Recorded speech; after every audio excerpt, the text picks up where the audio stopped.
সুপ্রিয় বন্ধুগণ, আসসালামু আলাইকুম। দূরে কাছে দেশে অথবা সে বাইরে থেকে বন্ধুরা ঠিক এই মুহূর্তে যে যেখান থেকে বাস্তব জীবনের গল্প শোনার জন্য আমার সাথে জয়েন করেছেন আমি আপন। আর যে আপন জীবনের গল্পের 1215তম পর্বে আপনাকে প্রতিদিনের মতো স্বাগতম জানাচ্ছি। প্রাণপ্রিয় বন্ধুরা, আজ আমি আপনাকে শোনাবো সিলেটের ভাই মোহাম্মদ তানবীর হোসেনের জীবনের এক তাজ্জব বাস্তব জীবন কাহিনী। বন্ধুরা, আজকের গল্পের টাইটেল 9 বৎসর ধরে স্ত্রীর জন্য ভাঙা কবরে অপেক্ষা করছে এক স্বামী। 9 বৎসর ধরে কবরস্থানের এক পুরনো ভাঙা কবরে স্ত্রীর জন্য অপেক্ষা করে যাচ্ছে সিলেটের এক যুবক। এই গল্পটা আধ্যাত্মিক এবং তাজ্জব টাইপের এক বাস্তব জীবনের গল্প। দেখেন, ইদানিং ধরে আমি যে আজকে হচ্ছে শবে বরাত, আমি যেদিন রেকর্ডটা করছি ওই দিন শবে বরাতের রাত্রি, ইভেন হচ্ছে এটা হয়তো রেকর্ড এটা হয়তো আপলোড হবে আজ থেকে ঈদের অনেক দিন পরে। তো আমার কাছে কেন জানি মনে হয় যে আমরা একটা জিনিস সবাই জানি যে কোনো মৃত ব্যক্তি শুধুমাত্র রাসূল পাক সাল্লাল্লাহু আলাইহি ওয়াসাল্লাম এই দুনিয়াতে অন্য কোনো মৃত ব্যক্তি দুনিয়ার মানুষের জন্য জীবিত মানুষের জন্য কোনো কিছুই করতে পারে না। কোনো কিছুর দেওয়ার ক্ষমতা নাই তার কবর থেকে কারো জন্য। তাহলে আমরা কেন বারবার বিভিন্ন মাজারে গিয়ে যাচ্ছি? এটা আমি জানি না, এই প্রশ্নের উত্তর আমার কাছে নাই। এবং সেকেন্ড যে কথাটা সেটা হচ্ছে, আমার কাছে কেন জানি মনে হয় যে দিনে দিনে ধর্মটা খুব বিকৃত হয়ে যাচ্ছে। আমরা একটা হুজুর এক ধরনের ওয়াজ করতেছে এবং আমরা যদি অন্য কোনো হুজুরের ওয়াজ শুনি, দুজনেই দাঁড়িয়ে আছে, টুপি আছে, তিনি আবার ভিন্ন রকম বোঝাচ্ছে। এটা সঠিক উত্তর হচ্ছে যে যিনি কোরআন এবং ইসলামের বিরুদ্ধে কোনো কথা বলবে, ধর্মের বিরুদ্ধে কোনো কথা বলবে, এটাকে আপনি ফেলে দেন। আপনি চিন্তা করবেন যে কোনটা সঠিক আর কোনটা রাইট আর কোনটা হচ্ছে ভুল। যাই হোক, আমি আজকের গল্পের যে কথাগুলো কেন বললাম, অনেকে হয়তো প্রশ্ন করতে পারে যে আপন ভাই এত ধর্মীয় কথাবার্তা কেন বলতেছে। কথাগুলো বললাম এই কারণে যে এই গল্পটা কিছুটা ধর্ম রিলেটেড একটা গল্প। আশা করব শুরু থেকে শেষ পর্যন্ত সিলেটের ভাই তানবীর হোসেনের জীবনের বাস্তব গল্পটা আপনার প্রত্যেকে আমার মুখে শুনবেন এবং গল্প শেষে তানবীর ভাইকে আপনার মতো করে একটা মন্তব্য কমেন্ট বক্সে লিখবেন। ধন্যবাদ সবাইকে। সুপ্রিয় বন্ধুগণ, আসসালামু আলাইকুম। আমার নাম মোহাম্মদ তানবীর হোসেন, আমার বাড়ি সিলেট। বন্ধুরা, আমি আমার জীবনের গল্পটা শুরু করার শুরুতে আপনাদেরকে আমার পরিবারের বিষয়ে জানিয়ে রাখি। আমার পরিবারে আমি আছি, আমার বাবা আছে, মা আছে, রয়েছে আমার দাদা দাদি সহ আমার ছোট একটা বোন। আমরা টোটাল এক ভাই এক বোন। আমাদের পরিবারটা সিলেট শহর থেকে অনেক দূরের কোনো এক ছোট্ট গ্রামে এক নিম্ন মধ্যবিত্ত পরিবার। আমার বাবা পেশায় একজন মাওলানা সহ একজন কারি। আমার বাবা মূলত একজন কোরআনে হাফেজ এবং তিনি বিভিন্ন জায়গায় ছোটোখাটো ওয়াজ মাহফিল করে এবং বিভিন্ন ধরনের খতম অনুষ্ঠানে গিয়ে তিনি খতম করায়। আমার বাবা আমাদের এলাকাতে যথেষ্ট ধর্মীয় এবং সম্মানিত একজন ব্যক্তি। আমি আমার জীবনের গল্পটা আমার ছোটোবেলা থেকেই শুরু করি। আমি খুব সকালে ফজরের আজানের সাথে সাথে ঘুম থেকে উঠে আমার আব্বার হাতে ধরে আমি মসজিদে যেতাম এবং বাবা আমাকে 5 ওয়াক্ত নামাজে ওনার সাথেই রাখতেন। যথেষ্ট পরিমাণের ছোটোবেলা থেকে আমি নামাজ প্রিয় একজন মানুষ ছিলাম। আমি এরকম করতাম যে ছোট বাচ্চাদেরকে খেলনা না দিলে তারা যেরকম করে কান্না করতো, আমি ছোটোবেলা থেকে ঠিক তেমনই ছিলাম যে আমাকে যদি বাবা মসজিদে নিয়ে না যাইতো আমি সারাদিন কান্না করতাম যে আমাকে সকালবেলা কেন বাবা মসজিদে নিয়ে গেল না। বাবার সাথে মসজিদে যাওয়া আমার এক ধরনের নেশায় পরিণত হয়েছে। এরকম করে আমার শৈশবের দিনগুলো কাটতে থাকে। আস্তে আস্তে করে আমি মোটামুটি অনেকটাই বড় হই এবং একটু বড় হওয়ার পরে আমার মা তখন সিদ্ধান্ত নিল যে আমাকে স্কুলে পড়াশোনা করাবে। কিন্তু আমার বাবার সিদ্ধান্ত হচ্ছে যে না, বাবা যেহেতু একজন কোরআনে হাফেজ, তিনি আমাকে মাদ্রাসার লাইনে পড়াশোনা করাবে এবং সেখান থেকে আমাকে কোরআনে হাফেজ বানাবে। এই নিয়ে বাবা মা দুজনের মাঝে তুমুল রকমের ঝগড়া হতে থাকতো। আমার বাবা বলতো দিনে লাইনে পড়াশোনা করবে, মরার পর আমার কবরের কাছে গিয়ে দাঁড়াবে, আমাদের জন্য মৃত্যুর পরে আল্লাহর কাছে চাইবে, এগুলো বলতো। আর আমার মা বলতো তোমার মতো খেয়ে না খেয়ে দিন কাটাবে, ও যদি দিন লাইনে পড়াশোনা করে কোরআনে হাফেজ হয় তা তোমার মতো কোনো মাদ্রাসায় চাকরি করবে, মাস শেষে 3000 টাকা বেতন পাবে, নিজেও খেতে পারবে না, পরিবারকে কেউ খাওয়াতে পারবে না। এর চেয়েও বরং আমরা ওকে স্কুলে পড়াশোনা করাবো। জেনারেল লাইনে পড়াশোনা করাইলে ও একদিন ডাক্তার হবে, ইঞ্জিনিয়ার হবে, পাইলট হবে এবং বাংলাদেশের বড় বড় দপ্তরে চাকরি করবে, সরকারি দপ্তরে, এবং সেখান থেকে সে অনেক বেশি টাকা উপার্জন করবে। তা দিয়ে আমরা খুব ভালোভাবেই চলতে পারবো। আব্বা আম্মা দুজনের দলমত কোনোভাবেই এক হচ্ছিল না। এরকম করতে করতে আমার জীবনে আমি যে সময় ভর্তি হতাম, আমার ভর্তি হওয়াটা প্রায় 1 বছর পিছিয়ে যায়। বাবা বলে মাদ্রাসায়, মা বলে স্কুলে, বাবা বলে মাদ্রাসায়, মা বলে স্কুলে, এই নিয়ে ঝগড়াঝাটি করতে করতে আমার একটা বছর গ্যাপ হয়ে যায় এবং পরের বছর আমার আব্বা কোনোভাবে আর আমার মায়ের সাথে পেরে উঠতেছিল। শেষ পর্যন্ত আমার আব্বা তখন নিরুপায় হয়ে বলল, আচ্ছা ঠিক আছে, সমস্যা নাই, তুমি যেটা মনে করো সেটাই করো। এর পরের বছর আমাকে আমার মা আমাদের এলাকারই একটা স্কুলে ভর্তি করায়। সেই থেকে আমি স্কুলে পড়াশোনা করি এবং স্কুল জীবনটা আমার খুব মধুর ছিল। আমার মা আমাকে জেনারেল লাইনে পড়াশোনা করানোর জন্য খুবভাবে শ্রম দেয়। কিন্তু বাবার কথাই একটা, বাবা যেটুকুন সময় পাইতো আমাকে কোরআন পড়াইতো এবং যেটুকু সময় পাইতো আমাকে কোরআন মুখস্থ করাইতো এবং দিনই লাইনে বাবার অনেক স্বপ্ন ছিল যে তিনি আমাকে পড়াবেন। শেষ পর্যন্ত এটা আমার আম্মুর জন্য আমার মায়ের জন্য আর হয়ে ওঠেনি। যাই হোক, এরকম করে আমার শৈশবের দিনগুলো কাটে। আমি স্কুলে পড়াশোনা করি। এই থেকে আমি প্রাইমারি স্কুলের গণ্ডি শেষ করি। প্রাইমারি শেষ করে আমি হাই স্কুলে পড়াশোনা করি। হাই স্কুল থেকে আমি যখন এসএসসি পরীক্ষা দিই, ওই মুহূর্তটা পর্যন্ত আমার সব কিছু ঠিকঠাক ছিল। এসএসসি পর্যন্ত আমার জীবনে কোনো ঘটনা ঘটেনি বা তেমন কিছুই হয়নি। এসএসসি পরীক্ষার পরে আমি যখন ইন্টারমিডিয়েটে ভর্তি হই, আমি তখন আমাদের পার্শ্ববর্তী একটা কলেজে ভর্তি হই। আমি তখন ওই কলেজে ভর্তি হই এবং সেই কলেজে পড়াশোনা করি। তো পড়াশোনা করতে করতে কলেজের জীবনটা ছিল একটু অন্যরকম। জিন্স প্যান্ট পরতাম, টি শার্ট পরতাম, বন্ধুবান্ধবের সাথে ঘুরে বেড়াতাম, আড্ডাবাজি করতাম, বাসায় গান শুনতাম। আমার আব্বার কাছে এই জিনিসগুলো ভালো লাগতো না। আব্বু সবসময় চিন্তা করতো যে সারাদিন গান বাজায়, মিউজিক বাজায়, গান শোনে, এগুলো তো আসলে ধর্মের সম্পূর্ণ বিরোধিতা। এটা তো ধর্মের সাথে অ্যাডজাস্ট হচ্ছে না। আমি গান বাজাই, আমি যেই ছেলে সকালবেলা ভোরে আমার আব্বু আমাকে মসজিদে না নিয়ে গেলে আমি কান্নাকাটি করতাম। এখন আমি সেই ছেলে, আমার আব্বার কোনো কথাই আমি শুনি না। সকালবেলা কোরআনের শব্দ শুনে আমার চোখের ঘুম ভাঙতো, আর এখন গানের শব্দ শুনে আমি ঘুম থেকে উঠি। আমার জীবনটা জেনারেল লাইনে পড়াশোনা করার জন্য সম্পূর্ণভাবে পাল্টে গেছে, এমনটাই আমার আব্বা মনে করে। আর এই দোষারোপই আমার মাকে প্রতিনিয়ত দিয়ে যাচ্ছে। এমন করতে করতে হঠাৎ করে আমার আব্বুর মাথার মধ্যে একটা নেগেটিভিটি আইডিয়া চলে আসলো। আইডিয়া হচ্ছে এরকম, আব্বু চিন্তা করলো যে আব্বু আমাকে কোনো ধর্মীয় কোনো একটা মেয়েকে আমাকে বিয়ে করাই দিবে। ধরেন যে মেয়েটা ধর্ম বুঝে, নামাজ পড়ে এবং দিনে লাইনে পড়াশোনা করে, এরকম কোনো একটা মেয়েকে আমার আব্বা বিয়ে করাবে আমাকে, এবং বিয়ে করাই দিলে আমার বউ আমাকে নামাজ পড়ার জন্য তাড়া দিবে। আমি আমার বউয়ের কথা মতো নামাজ পড়বো, মসজিদে যাব, কোরআন পড়বো। এমন চিন্তা করে কলেজে পড়া অবস্থায়, যে সময় আমার এখনও বিয়ের বয়স হয়নি, ওই মুহূর্তে আমার আব্বা আমার জন্য মেয়ে খুঁজতে শুরু করছে। এরকম করতে করতে আমার আব্বা দুঃসম্পর্কের এক বন্ধুর মেয়েকে আমার আব্বা ঠিক করে ফেললে, যার নাম হচ্ছে লাবিবা নামের একটা মেয়েকে আমার আব্বা ঠিক করে, এবং ওই মেয়েটা ছিলেন একজন কোরআনে হাফেজা। এই কথা শুনে তো আমার মাথায় আসমান ভেঙে পড়লো। কী ব্যাপার, আমার আব্বা আমার জন্য মেয়ে খুঁজতেছে, এই বয়সে আমাকে বিয়ে করাই দিবে? যে সময় বন্ধুরা প্রেম করে ঘুরে বেড়াতো, গার্লফ্রেন্ড নিয়ে এখানে সেখানে যাইতো, আড্ডাবাজি করতো, সেই বয়সে আমার আব্বা আমাকে বিয়ে করাই দিবে? আমি আমার আম্মার কাছে বিচার দিচ্ছি, ও মা, আমি কিন্তু বিয়ে করবো না। দেখো, আব্বুর সাথে আমার খুব খারাপ একটা অবস্থা হয়ে যাবে। আব্বু আমাকে এই বয়সে কেন বিয়ে করাতে যাচ্ছে? আমি তো পড়াশোনা করি, আমি এখন পড়াশোনা করব, বড় হব, কিন্তু আব্বু আমাকে কেন বিয়ে করাবে? এই নিয়ে প্রতিনিয়ত আমার আব্বুর সাথে আমার আম্মুর কাছে আমি বিচার দিয়ে থাকতাম। আম্মু তখন আব্বুকে বুঝাইতো যে তুমি এরকমটা কেন করতেছো, এরকমটা কইরো না, ওর সাথে এরকমটা করা তোমার ঠিক হচ্ছে না, তুমি এগুলো বন্ধ করো। এবং আমাকে বলতো যে তোরে যতই বলো তুই বিয়ে করার জন্য রাজি হবি না, তুই এই বয়সে বিয়ে করবি না।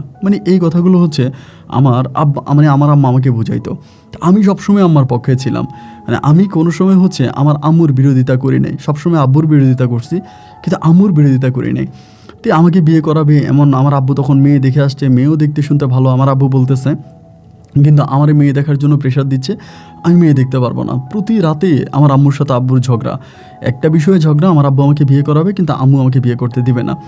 এমন করতে করতে আমি যে কলেজে পড়াশোনা করতাম, এই কলেজের মধ্যে আমার এক বন্ধু ছিল, ওর সাথে আমার খুব ভালো একটা সম্পর্ক। ওর নাম ছিল হান্নান, খুব ভালো একটা বন্ধু আমার। তো হান্নানের নানার বাড়ি ওইখানে যেইখানে আমার আব্বা আমার বিয়ে ঠিক করছে। তো হান্নানের সাথে একদিন কথা আমি বলতেছিলাম, বন্ধু তোর নানার বাড়ি তো ওইদিকে, আমি জানতাম। পরে আমাকে বলে, হ্যাঁ। আমি বলি যে অমুক মাওলানার মেয়ের নাম বলি লাবিবা, তুই কি মেরে চিনিস? ওই আমার লাভ দিয়ে বলতেছে, তুই কেমনে জানিস? আমি বললাম যে না, তুই বল না, তুই চিনিস কিনা? বলে হ্যাঁ চিনি তো বেটা, ওই মেয়ে তো পুরো আগুন। আমি বললাম মানি? বলে বেটা, এই মেয়ে বোরকা পড়লে মেয়ের দিকে তাকায় থাকতে ইচ্ছে করে, পরীর মতো সুন্দর এক মেয়ে, এবং আমার নানার বাড়ির এলাকার সবচেয়ে সুন্দর মেয়ে হচ্ছে লাবিবা। আমি বললাম তুই শিওর তো মেয়ের বাবার নাম এইটা, মায়ের নাম এইটা, সব কিছু ঠিক তো? আমার বলে, বন্ধু আমি তোর গ্যারান্টি দিয়ে বলতে পারি যে এরকম মেয়ে আমাদের পুরো কলেজেই নেই, এত সুন্দর। এবং হান্নানের মুখে মেয়ের প্রশংসা শোনার পরে আমি তখন আমার আব্বুর সাথে বিষয়টা নিয়ে পুনরায় আবার আলোচনা করি।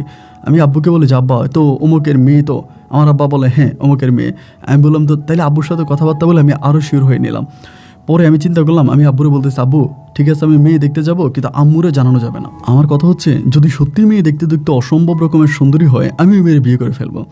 আমার বন্ধু হান্নান যেটা বলছে, যদি হান্নানের কথা ঠিক হয়ে থাকে তাহলে আমি ওই মেয়ের বিয়ে করবো। আমার মায়ের এগেনস্টে গিয়ে মায়ের বিপক্ষে গিয়ে আমি আব্বুর সাপোর্টে নিয়ে এই মেয়ের বিয়ে করে ফেলবো, মানে এরকম একটা চিন্তা ভাবনা তখন আমার মাথায় জাগছে। তো এটা করে আমি তখন ভাবলাম কি যে প্রথমত আমার মাথায় এটা আসছে যে হান্নান যেরকম বলছে ওরকম হলে তার কোনো কথাই নাই, আমি বিয়ে করে ফেলবো। পরে আব্বাকে নিয়ে গোপনে আমি একদিন মেয়ে দেখার জন্য গেলাম, এবং যখন আব্বাকে নিয়ে গোপনে গোপনে মেয়ে দেখার জন্য গেলাম, আসলেই ঠিক মানে হান্নান যেটা বলছে এটাই, আমার আব্বা যেটা বলছে ওইটাই, মেয়ে দেখতে আসলে খুবই সুন্দরী, অসম্ভব রকমের সুন্দর। এক কথায় মেয়ে দেখে আমার মেয়ে পছন্দ হয়ে গেছে। আমি আমার আব্বার বলে, আব্বা একটা কাজ করেন, আমার আজকেই বিয়ে করে এই মেয়েরা বাড়িতে নিয়ে যায়, কারণ শেষে কিন্তু আম্মা আমাকে বিয়ে হতে দিবে না। আমার আব্বা বলে, এখনই করবি? আমি বললাম হ্যাঁ, আমি আমার বন্ধু বান্ধবদেরকে খবর দিয়ে আমি আজকেই বিয়ে করব। আব্বা আমার বলে, না এটা তো ঠিক হবে না, ওদেরও তো একটা মানে প্রিপারেশনের ব্যবস্থা আছে, তারাও তো প্রস্তুতি নিতে হবে। আমি বললাম, আব্বা এরকম প্রস্তুতি নিতে নিতে আমার আম্মা কিন্তু আর আমাকে এখানে বিয়ে করাবে না, তা তুমি যেটা করো তাড়াতাড়ি করে ফেলো, আমাকে এখানেই বিয়ে করাও, মানে আমি এই মেয়েকেই বিয়ে করব। পরে আব্বা তখন মেয়ের আব্বুর সাথে কথা বললো, মেয়ের আব্বু বলতেছে, আমি তো রাজি আছি, সমস্যা নেই, আপনি আমার বন্ধু মানুষ, আপনার ছেলে, মানে আমি এটাতে কোনো রকমের দ্বিমত পোষণ করি না, তো ঠিক আছে যদি বিয়ে হইতে হয় আপনি বিয়ে করাই দেন। আমার আব্বা তখন আমাকে বলে, দেখ পরে কোনো সমস্যা করবি না তো? আমি বললাম, না কোনো সমস্যা করবো না। হান্নান সহ আমার অন্য বন্ধুদেরকে তখন খবর দিই, ওরা যে যার মতো করে আসে, আইসা আমার জন্য মানে ওরা ইয়েটিয়া করে। ওই দিন রাত্র প্রায় 11:30টার দিকে বিয়ে করে আমি আমার শ্বশুর বাড়িতে ওইখানে আমি বাসর করি, মানে ওই ঘরে আমি লাইভের সাথে থাকি, এবং লাইভের সাথে আমি ওইখানেই থাকি। সকালবেলা তো মানে পুরো আগুন লেগে যাওয়ার মতো অবস্থা। আমার আম্মা আমার শ্বশুরবাড়িতে এসে চিল্লা ফিল্লা শুরু করছে, আমার আব্বাও কিন্তু ওই রাতে ওই বাড়িতেই ছিল। সকালবেলা আম্মু আমার ছোটো বোনকে নিয়ে আইসা মানে পুরো একদম মানে ইয়ের মতো একটা অবস্থা। যাই হোক, আমার আব্বা বুঝিয়ে শুনে আমাকে মানে আমার মাকে বাড়িতে নিয়ে গেল, সাথে সাথে আমি আর আমার বউকেও নিয়ে গেল। বউ নিয়ে আমি বাড়িতে পৌঁছাইলাম, এবং লাবিবাও দেখতে শুনতে অনেকটা সুন্দরী হলেও কোনোভাবেই আমার মায়ের মন জয় করতে পারেনি। মা লাবিবার কথা শুনতেই পারে না। মায়ের কথা হচ্ছে, আমি কেন এই মেয়ের বিয়ে করলাম, এবং এই মেয়েকে বিয়ে করাটা আমার ঠিক হয়নি, আমি অনেক অন্যায় করে ফেলেছি, অনেক অপরাধ করে ফেলেছি, মানে মায়ের চোখে এটার মতো জঘন্য অপরাধ আমার আর কিছু হতেই পারে না। আমি বড় অন্যায় করে ফেলেছি, এই মেয়েটাকে আমি কেন বিয়ে করলাম। বাড়িতে নিয়ে আসছি, প্রতি মুহূর্তে আমার বউর সাথে আমার মা ঝগড়া করতো, মানে লাবিবাকে কোনোভাবেই দেখতে পারতো না। লাবিবা এই রাস্তা দিয়ে হাঁটলে আমার আম্মা অন্য রাস্তা দিয়ে হাঁটতো। লাবিবা যদি আমার মায়ের সাথে কথা বলতে আসতো, মা তখন লাবিবাকে কোনো কথা বলার সুযোগ দিত না, উল্টা লাইভের সাথে দুর্ব্যবহার, খারাপ ব্যবহার, প্রচণ্ড রকমের এইভাবে হচ্ছে ব্যবহার করতে থাকতো। তো আমার মানে লাইভের কিন্তু মা ছিল না, ওর মা হচ্ছে কোরআনে হাফেজ ছিলেন, হাফিজা ছিলেন লাইভের মা। তো ওর মা ছোটোবেলায় মারা গেছে।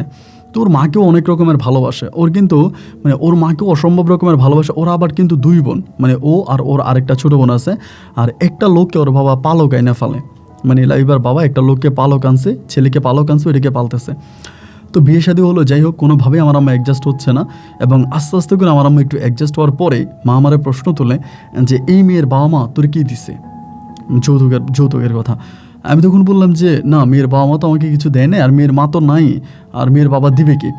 আমার মা তখন আমারে বলে, আরে গাধা, আরে বোকা, তুই তো বুঝিস না, এখন যে এই মেয়ে বাবা যে তোর কিছু দিল না, এই মেয়ের বাবা তো অন্য এক ছেলেরা পালক এনে পালতেছে, এবং দেখা যায় ওই পালক ছেলে সব কিছুর মালিক হবে, তুই কিন্তু কিছুই পাবি না। যেভাবেই পারিস মেয়ের বাবারে বুঝিয়ে শুনিয়ে কিছু একটা নিয়ে আয়, ওইখান থেকে কিছু আন, এরকম করে আম্মু আমাকে মানে বোঝাচ্ছে। আমি তখন বলে, আম্মা যাই হোক, লাবিবা তো দেখতে অনেক সুন্দর, আমি তো একটা সুন্দরী বউ পাইছি, আমার তো মানে আর কিছু লাগবে না, ওরকম করে আম্মুরে বুঝিয়ে দিয়েছে। না, আম্মুর কথা হচ্ছে এটা আমি ঠিক করি নাই, এটা আমি অন্যায় করছি, এবং লাহিবার পরিবার আমাকে টাকা দিতে হবে। এমন করতে করতে হঠাৎ করে মা কার সাথে যেন আলোচনা করে আমার পাসপোর্ট বানানোর জন্য প্রেশার দেয়, তুই পাসপোর্ট বানা। মানে মা নিজে আমাকে টাকা দেয় পাসপোর্ট বানানোর জন্য। তা আম্মা যখন টাকা দেয়, আম্মুর টাকা দিয়ে আমি তখন পাসপোর্ট বানাই। এবার পাসপোর্ট হয়ে যাওয়ার পরে আম্মা তখন করলো কি, আমারে বলতেছে যে একটা কাজ কর, এবার তুই গিয়ে তোর আব্বুরে বুঝা, মানে তোর আব্বুরে বল যে তুই বিদেশ যাবি, তোর আব্বু যাতে তার বন্ধুর কাছ থেকে মানে লাইবার বাবার কাছ থেকে কিছু টাকা নেয়, এখন বিদেশ পাঠাতে তো টাকা লাগবে। তা আমি বললাম যে তুমি কি এই পরিকল্পনা করে আমার পাসপোর্ট করাইছো, মানে এই জন্য পাসপোর্ট করাইছো? আম্মু আমারে বলতেছে, আমি তো তোর ভালোই চাচ্ছি, আমি তো তোর খারাপ চাচ্ছি না, তুই তোর ভালোর জন্যই তো আমি এগুলো বলতেছি, তুই তোর বাবারে বল যাতে সে তার বন্ধুর কাছ থেকে কিছু টাকা নিয়ে তোর আমরা বিদেশ পাঠাই দিব। দেন এবার আমি বললাম যে না, আমি বিদেশ যাবো না। আমি তখন সবেমাত্র ইন্টারমিডিয়েট পরীক্ষা দিচ্ছি, ইন্টার পরীক্ষা দিব ওই অবস্থার মধ্যে। আর আমার কিন্তু কোনো সন্তানাদি হচ্ছে না, কোনো বেবি হচ্ছে না। এবং এইটা কেন হচ্ছে না আমি জানি না। অনেকে বলে আমার মা নাকি আমার বউয়ের কোনো মন্ত্রসন্ত্র দিয়ে তাবিজ টাবিজ করে রাখছে, এই জন্য আমার বউয়ের ঘরে কোনো সন্তানাদি হয় না। তো যাই হোক, লাইভে কিন্তু আবার কোরআন পড়তো, সকালবেলা ভোরে ঘুম থেকে উঠে কোরআন পড়তো এবং খুবভাবে ধর্মপ্রিয় একজন মেয়ে ছিল, মানে ধর্মের কথাবার্তা বলতো। এখন আম্মু আমারে বলতেছেন যে তুই মেয়ের বাবারে বল। আমি মেয়ের বাবারে বলি না। এবার আম্মা নিজে লাইভের বাবারে বলতে শুরু করছে যে আমরা হচ্ছে তানভীরে বিদেশ পাঠাবো, এখন তোমার বন্ধুরা বলো না কিছু টাকা পয়সা দেওয়ার জন্য।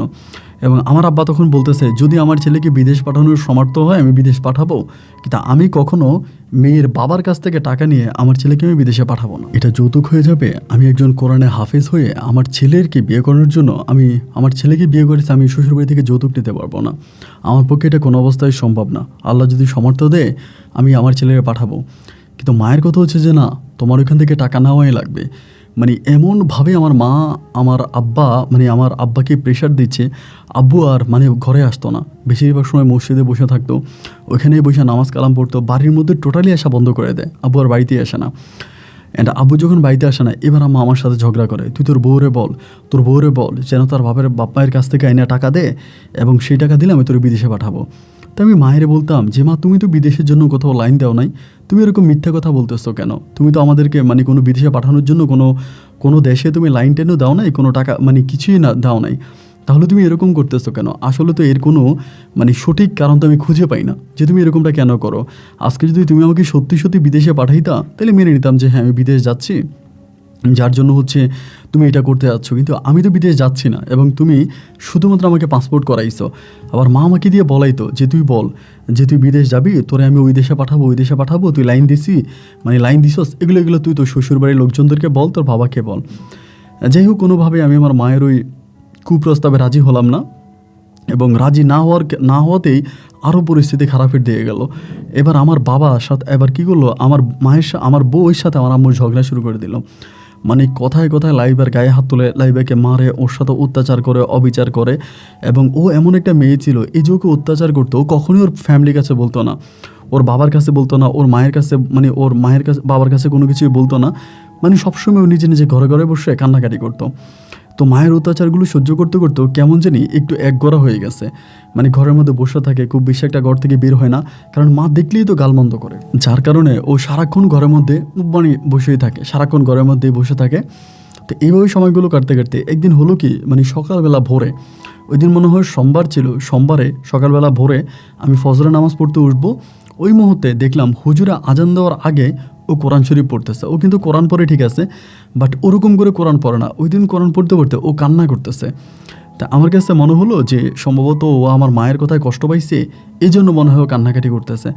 আমি তখন ফজরের সময় মসজিদে গেলাম নামাজ পড়ার জন্য। নামাজ পড়ে আমি তখন ঘরে আসছি। আসার পরে দেখলাম কি ভাই, ও ওই মানে নামাজ পড়ছে, ও নিজেও নামাজ পড়ছে, পড়ে আবার কোরআন শরীফ নিয়ে বসে কান্না করতেছে, কোরআন শরীফকে সামনে রেখে। পরে আমি ওর কাছে গিয়ে ধরলাম, বলে বলতেছি, লাইবা আমার আম্মুর কথায় তুমি কষ্ট পাইও না। আসলে আমার আম্মু একটু ওই টাইপের মানুষে, তার কথায় কষ্ট পাওয়ার কিছুই নেই, তুমি আমার আম্মুকে মাফ করে দাও। বা ও তখন আমাকে বলে, মানে আমার দিকে তাকিয়ে থেকে বলতেছে, আমি তো আম্মুর কথায় রাগ করি নাই, এবং আম্মুর কথায় আমি কোনো কষ্টও পাই নাই। আমি বললাম, তা আম্মুর কথায় রাগ করো নাই, আম্মুর কথায় কষ্ট পাও নাই, তাহলে কান্না করতেছো কেন? ও আমাকে বলে, আমি কান্না করতেছি অন্য একটা কারণে। আমি তখন বললাম, তা বলো কী কারণে কান্না করতেছো, আমরা শুনি। পরে আমাকে বলতেছে, আমি না গতকালকে রাতে আমার আম্মুকে স্বপ্নে দেখছি। আমি বললাম, হ্যাঁ তোমার আম্মাকে স্বপ্নে দেখছো, তারপরে কী হয়েছে? বলে, আমার আম্মু না আমাকে বলতেছে যে আমি যাতে আম্মুর কবরের কাছে যাই একটু কোরআন পড়ি, আমার একটু কোরআনের শব্দ শুনতে ইচ্ছে করতেছে। মানে ছোটোবেলায় নাকি ওর মা ওরে বলতো যে মানে লাভিবা তুই কোরআন পড়, আমার তোর কোরআনের আওয়াজ শুনতে ইচ্ছা করে। তো এরকম করে ছোটোবেলায় ও কোরআন পড়লে ও মা খুশি হইতো। তো এখনও বলতেছে, আমার আম্মা আমারে বলতেছে যে আমি যাতে কোরআন পড়ি, এবং কোরআন পড়লে আমার আম্মা একটু শান্তি পাবে। আমার আম্মা বলে আমার কণ্ঠে আম্মুর কোরআন শুনতে ইচ্ছে করে। তো আমি বললাম, ভালো কথা, পড়ো। তো আমাকে বলে, আমি বললাম, তো তুমি কোথায় পড়বা? বলে, আমি না আমার আম্মুর কবরে গিয়ে একটু কোরআন পড়তে চাই, এরকম করে আমাকে বলে। বাট ওই মুহূর্তটা পর্যন্ত কিন্তু আমি ওই কাহিনিটা জানতাম না। সত্যি কথা বলতে কাহিনিটা আমি এখন জানতে পারি। পরে আমি বললাম যে মানে তো তোমার আম্মুর কবরের কাছে গিয়ে পড়বা, তো ভালো কথা, যাও পড়বো, এরকম করে বলতেছে। ও আমাকে বলে, আমি তো জানি না আমার আম্মুর কবর কোথায়, এরকম করেই বলতেছে। আমি বললাম, কী ব্যাপার, তোমার আম্মুর কবর কোথায় এটা তুমি জানো না? এটা কেমন কথা হইলো? আমাকে বলে, হ্যাঁ জানি না। আমি বললাম, কেন জানো না? ওর মুখ থেকে তখন আমি এটা জানতে পারি ও কিছু মানে ওর আম্মা মানে অনেক বছর আগে হঠাৎ করে ব্রেন আউট হয়ে যায়, মানে পাগল হয়ে যায়। এবং পাগল হয়ে যাওয়ার পরে ওর মা মানে দিনটা 24 ঘন্টা মিলে ঘরে কোরআন পড়তো এবং খুব লাউডলি কোরআন পড়তো, অনেক আওয়াজ করে করে। তো মেয়েরা আওয়াজ করে কোরআন পড়া তো ঠিক না, যে তাদের কণ্ঠ পরপুর শুনতে পায়, এই জন্য ওর আব্বু ওর মাকে বাধা দিত। এমন করতে করতে ওর মা একটা সময় করে কি মানে পাগল হয়ে যায় এবং পাগল হয়ে কোরআন নিয়ে বাড়ি থেকে বেরিয়ে যায়।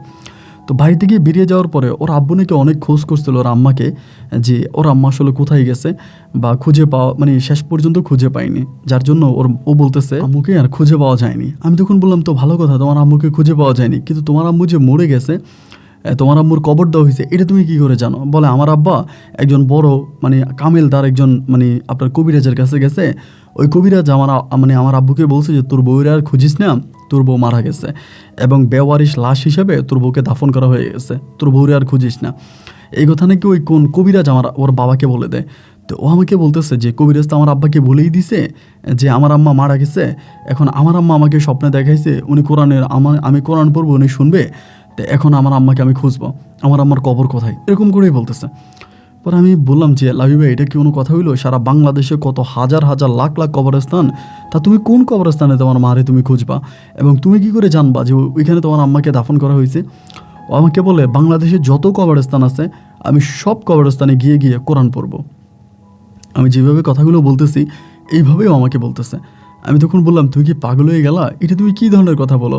বাংলাদেশে যত কবরস্থান আছে তুমি সব কবরস্থানে গিয়ে গিয়ে কোরআন শরীফ পড়বা, এটা কি কোনো কথা? আর এটা কি কেউ মানে এটাকে হাস্যকর কথা হয়ে গেল না? আমাকে বলে হাস্যকর মানে কি? আমি বুঝি না। আমি আমার আম্মুর কবর আমি খুঁজে বেড়াবো, আমি প্রতিটা কবরস্থানে গিয়ে আমি কোরআন পড়বো। তা আমি ওরা বোঝাই যে না এটা ঠিক না, তুমি এটা করতেছো, এরকম করো না। তো দিনটা কোনোভাবে কেটে গেল এবং রাতের বেলা আমি ওকে নিয়ে আবারও ঘুমাইলাম এবং সেই রাতে ও আবারও ওইটা কোরআন শরীফ পড়তেছে, কান্না করতে করতে কোরআন পড়তেছে। আমি তখন বললাম কী ব্যাপার লাইবা? পরে আমাকে বললাম একটু আগে আম্মুকে স্বপ্নে দেখছি, আম্মু আমাকে বলছে আম্মুর কবরের কাছে গিয়ে কোরআন পড়ার জন্য। আমি বললাম এটা তুমি কী ধরনের কথা বলো? আমাকে বলে হ্যাঁ, আম্মু আমাকে স্বপ্নে দেখাইছে, আমার কণ্ঠে আম্মুর কোরআনের শব্দ শুনতে ইচ্ছে করতেছে, আমি আম্মুর কবর খুঁজবো। ও রাতের বেলায় বেরিয়ে যাচ্ছে, মানে রাতের বেলায় কোরআন মানে ওর আম্মুর কবর খুঁজতে বেরিয়ে যাবে। আমি বললাম লাইবা পাগলামি করো না, দেখো এমনিতেই তো আম্মা তোমার উপর অনেক খেপে আছে, আম্মু তোমাকে পছন্দ করে না, তো এর মাঝে যদি তুমি এরকমটা করো তাহলে তো আমি আর আম্মুকে ঠিক রাখতে পারবো না, আমার আম্মু তো আরও পাগল হয়ে যাবে, তুমি এই কাজটা করো না। পরে দেখলাম যে না, রাতের বেলা ও আরও পাগলামি করতেছে। পরে রাতটা কোনো মতে কেটে গেলো এবং সকালবেলা আমি তখন আব্বুরে জানাইলাম বিষয়টা, যে আব্বু লাবিবা তো এরকম এরকম করতেছে। পরে আব্বু তখন কী করলো, মানে খবর দিল, মানে লাবিবার বাবারে খবর দিল। তো লাবিবার বাবা তখন আসছে, আসার পরে লাবিবার বাবারে বলতেছে যে আব্বু এমন এমন আমি আম্মুরের স্বপ্নে দেখি, আম্মু আমারে বলতেছে যে আম্মুর কবরের কাছে গিয়ে একটু কোরআন পড়ার জন্য। তো ওরা বরে বলতেছে যে আমরা কি করে জানবো যে তোর মায়ের কবর কোথায়, আদৌ তোর মা মরে গেছে কিনা এটাও তো জানি না। ও তখন বলে তুমি না বলছো কবিরাজে বলছে? বলে হ্যাঁ কবিরাজে বলছে, এখন কবিরাজের কথা কতটুকু সত্যি আমি তো সেটাও মানতে পারি না। পরে লাবিবা বলে আম্মু যদি না মরবে তাহলে আম্মু আমাকে কেন স্বপ্নে এসে বললো যে আমি যাতে তার কবরের কাছে গিয়ে কোরআন পড়ি? এটা আম্মু আমাকে কেন বললো? তার মানে আমার আম্মু মারা গেছে এবং আম্মুর কবর আমি খুঁজবো। ওর বাবা, আমার বাবা, মানে সবাই মিলে ওরে বুঝাইতেছে, ও কারো বুঝে মাথায় নিচ্ছে না এবং এর পরের দিনে দুপুরবেলা আমি কাজ করতেছি মাঠের মধ্যে এবং ওই মুহূর্তে হঠাৎ করে আমার কাছে খবর আসলো আমাদের এলাকার যে কবর আছে, মানে আমাদের এলাকার পাশেই একটা অনেক বড় কবরস্থান আছে, অনেক বড় কবরস্থান, ওই কবরের কাছে গিয়ে লাবিবা নাকি কোরআন পড়তেছে, মানে কবরস্থানে বসা। এটা শোনার পরে আমি তো অবাক হয়ে গেলাম, কি ব্যাপার, আমার কাছে খবর আসছে। আমি দৌড়ে ওই কবরস্থানে গেলাম, গিয়ে দেখতেছি আসলেই ঠিক ওইখানে বসে ও কোরআন পড়তেছে। পরে আমি ওখানে গিয়ে ওরা ধরলাম যে লাইবা এটা তুমি কি শুরু করছো? তুমি এখানে বসে কোরআন পড়তেছো আর মানুষ তার দিক থেকে দাঁড়ায় আছে পাগলের মতো তোমাকে দেখতেছে। ও বলে হয়তো এখানে আমার আম্মার কবর হতে পারে, কথাটা চিন্তা করেন। আমি তখন বললাম এইখানে তোমার আম্মার কোনো কবর নাই, এখানে যদি তোমার আম্মাকে কবর দেওয়া হইতো তাহলে তো আমরা সবাই জানতাম, তাই না? এখানে বেওয়ারিশ কোনো লাশ দাফন করা হয়নি। ওই তখন বলতেছে তাইলে আমি এই কবরে পড়বো না, অন্য কবরে পড়বো, মানে আবার হেঁটে চলে যাচ্ছে কোরআন নিয়ে। আমি ওর পিছিয়ে যাচ্ছি না, ও দাঁড়াচ্ছে না, মানে কোরআন নিয়ে হাঁটতে হাঁটতে চলে যাচ্ছে। এক পর্যায়ে আমি রাগ করে বাড়িতে চলে আসছি। বাড়িতে আসার পরে আমি এসে আব্বারে বললাম যে আব্বা এই ঘটনা। তখন আব্বা আমারে বলতেছে নাকি ও ওর মায়ের মতো পাগল হয়ে গেল, এমন করে বলতেছে যে নাকি ও ওর মায়ের মতো পাগল হয়ে গেল। আমি তখন বললাম আব্বা দেখো আম্মা তো এমনিতে আমার উপর রাগ করে আছে, আমি ওরে কেন বিয়ে করলাম, কী কারণে ওরা আমি বউ বানাইলাম, এটা তো আমার আম্মা কোনোভাবেই মানতে পারতেছে না, আম্মুকে এটা কোনোভাবেই মানানো যাচ্ছে না। এখন যদি পরিস্থিতি এরকম হয় তাহলে তো আরও কঠিন হয়ে যাবে। আব্বু এটা তো আরও কঠিন হবে, আমি এখন কী করব? আমার আব্বা বলে আচ্ছা ঠিক আছে। দেখতে দেখতে ভাই বিকেল হয়ে সন্ধ্যা হয়ে গেছে, ও আর আসতেছে না। এবার ও যখন আসতেছে না, আমি ওরা খোঁজার জন্য বের হয়েছি, মানে কবরস্থানে ওরে খুঁজতেছি। ও কোথায় গেল, কোন কবরস্থানে ও আছে ওরে খুঁজি। এবং ওর জন্য বের হওয়ার পরে হলো কি, মানে রাত্রে প্রায় 9টা বেজে গেছে, আমি ওরা আর খুঁজে পাইনি, মানে কোথাও খুঁজে পাই নাই। 9টা বাজে যখন বাড়িতে আসছি, আসার পরে দেখলাম মানে তুমুল পরিমাণে ঝগড়া।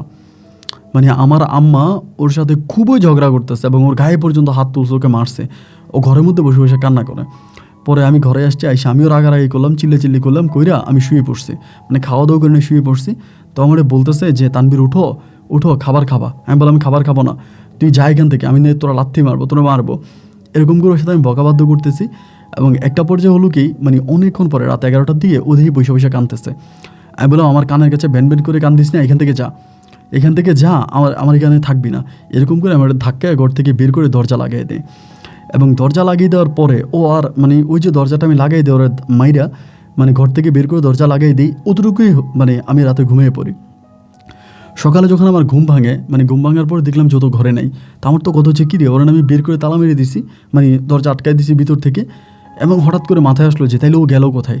মানে ওই সময়টা আমি খুব বেশি রাগান্বিত ছিলাম, মানে হিতে জ্ঞান ছিল না যে আমি কী করতেছি, এত রাতের বেলা একটা মেয়ে কোথায় যাবে, ওর যে আমি ঘর থেকে বের করে দরজা আটকাই দিচ্ছি। ওই বিবেকটা তখন মাথার মধ্যে ছিল না। কিন্তু যখন দেখলাম মানে ও চলে গেছে, মানে ঘরে নাই, তখনই আমার মানে আমি দরজা খুলে দেখলাম যে দরজাটা খোলার সাথে সাথে দেখলাম আমার দরজার সামনে একটা দিয়ে আপনার একটা রশি দিয়ে একটা চিঠি বেঁধে রাখছে আমার দরজার সামনেই। দরজাটা খোলা মাত্র এটা আমার সামনে পড়ছে। পরে চিঠিটা আমি তখন হাত থেকে নিলাম, মানে ওই থেকে ছুটে দেখলাম ওখানে লেখা আছে। আমাকে বলতেছে যে লাবিব, আমি তোমার কাছে অনেক অন্যায় করছি, তোমার ফ্যামিলির কাছে অন্যায় করছি, যদি পারো তোমরা আমাকে মাফ করে দিও। আসলে মায়ের স্মৃতি আমাকে খুব পাগল করে তুলতেছে। আমি মাকে কোনোভাবেই বলতে পারতেছি না। আমার মা তার কবরস্থানে আমাকে নিয়ে যাওয়ার জন্য কেন এরকম পাগলামি করতেছে, আমি না এটা জানি না। আমি আমার মায়ের কবর খোঁজার উদ্দেশ্যে বেরিয়ে গেলাম। যদি জীবনে কোনো দিন আসি তো তোমার সাথে আমার পুনরায় আবারও দেখা হবে, আর অন্যথায় তুমি আমাকে মাফ করে দিও। তুমি তোমার মতো করে তোমার জীবনটা সামনের দিকে নিয়ে যাও। এবং ইতি হচ্ছে লাবিবা। চিঠি পাওয়ার পর তো আমার মন খারাপ হয়ে গেল, মানে তখন আমি ইমোশনাল হয়ে গেছিলাম, মানে একরকম কান্নাকাটি শুরু করলাম। গিয়ে তখন আমি আব্বু রুমে গেলাম, আব্বু তখন নামাজ পড়ে আসছে। পরে আমি আব্বারে ডেকে বললাম যে আব্বা এই ঘটনা। আব্বু তখন বললো যে কী করা যায়, আচ্ছা ওর বাবার কাছে যাই চল। তা আমি আর আব্বু তখন সকালবেলা রিক্সা নিয়ে ওর বাড়িতে গেলাম, ওর আব্বুর কাছে গেলাম। গিয়ে ওর আব্বুরে চিঠিটা দিলাম। পরে তিনি চিঠিটা পড়লো, পরে বলতেছে যে ও কি চলে গেছে, বলে হ চলে গেছে। তারপরে বললো ঠিক আছে কোথায় গেছে কিন্তু খুঁজতে হবে, এরকম একটা যুবতী মেয়ে ঘর থেকে বেরিয়ে গেছে, এখন তারে তো খুঁজে বের করা লাগবে। তো এমন করতে করতে ওরা তখন আমরা খোঁজার জন্য বেরিয়ে গেলাম। ও কোথায় গেল, কোন জায়গায় গেল, মানে খুঁজতেছি। ওর বাবাও খোঁজে, আমিও খুঁজি, আমার আব্বাও খুঁজি। এরকম করে খোঁজাখুঁজি করতে করতে আমাদের এলাকা থেকে বেশ দূরের একটা জায়গার মধ্যে ওরে পাওয়া গেল। দিনের বেলায় কী করে বিভিন্ন কবরস্থানে যায়, কবরস্থানে কোরআন তালাওয়াত করে, এবং রাতের বেলায় যে কোনো পরিবারে যায়, গিয়ে বলে যে আপনাদের সাথে আমি থাকবো, আমাকে রাতে থাকতে দেন। তো যে কারোর সাথে কোনোভাবে রাতটা কাটিয়ে দেয়, মানে রাত যাপন করে, আবার দিনের বেলায় সকালবেলা হাঁটতে থাকে, হেঁটে যেখানেই কবরস্থান পায় ওই কবরস্থানে বসে কোরআন পড়ে। এবং বোরকা গায়ে দিয়ে থাকে একদম, মানে পর্যন্ত বোরকা। এরপর যেহেতু কোরআন পড়ে, অনেকে আইনা কবরস্থানে ওরা খাবার দেয়, খাবার খায়। আবার অনেক সময় অনেকের বাড়িতে গিয়া খাবার চায় যে আমাকে কয়টা ভাত দেন, তো ভাত দিলেও এখানে ও ভাত খায়। মানে ও অন্যরকম একটা জীবন শুরু করে দিয়েছে, মানে যেটা বলে যে দেউলিয়ার মতো একটা জীবন।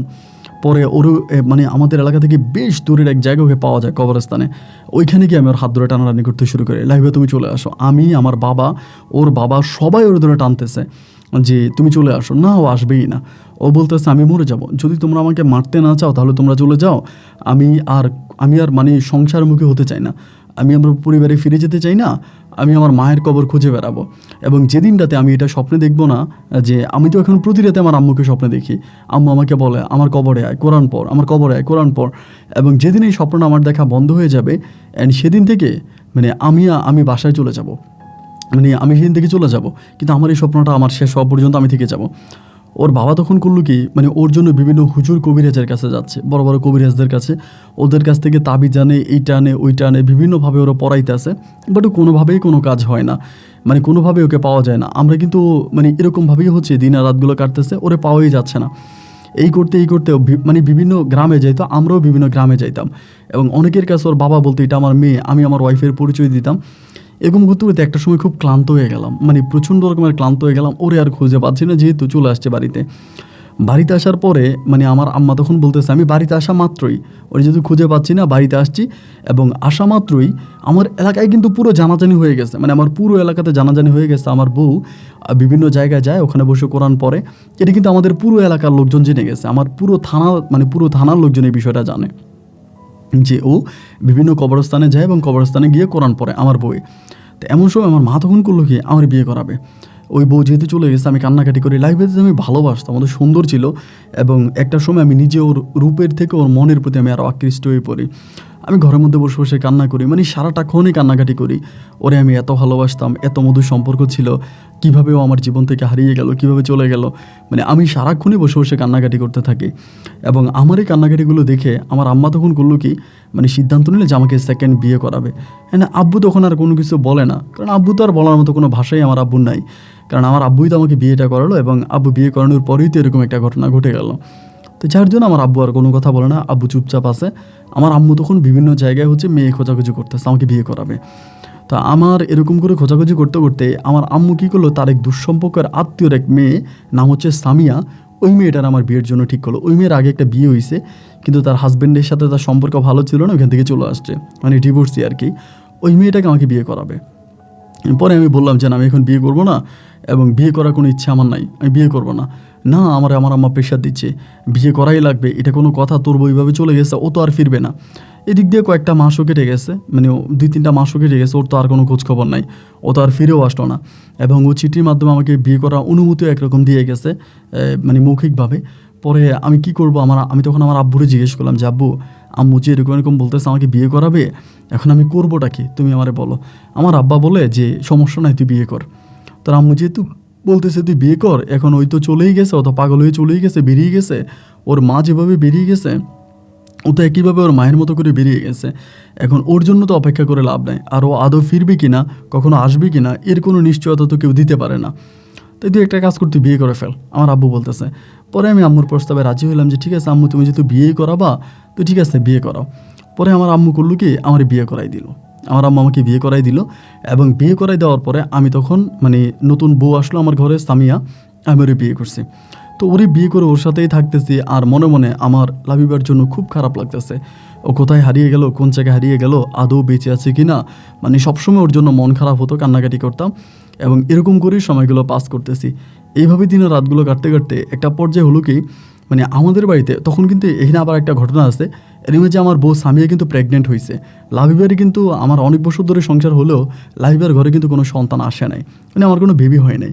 কিন্তু সামিয়ার বিয়ে করার পরে ও তখন প্রেগনেন্ট হয়, পেটে বাবু আসে এবং আসার কিছুদিন পরে, মানে আমার ও যেদিন আমি শুনতে পারলাম যে আমার ঘরে সন্তানাদি হবে, লাবিবা প্রেগনেন্ট, ওই কিছুদিন পরেই এক লোক আসছে আমাদের বাড়িতে আমাদেরকে খোঁজার জন্য, প্রাইভেট কার নিয়ে আসছে, নাম হচ্ছে জামিল শেখ নামের এক লোক। এবং তিনি নাকি মানে সিলেট শহর ঢাকাতে তার বিভিন্ন জায়গায় মানে বিশাল ব্যবসা বাণিজ্য আছে।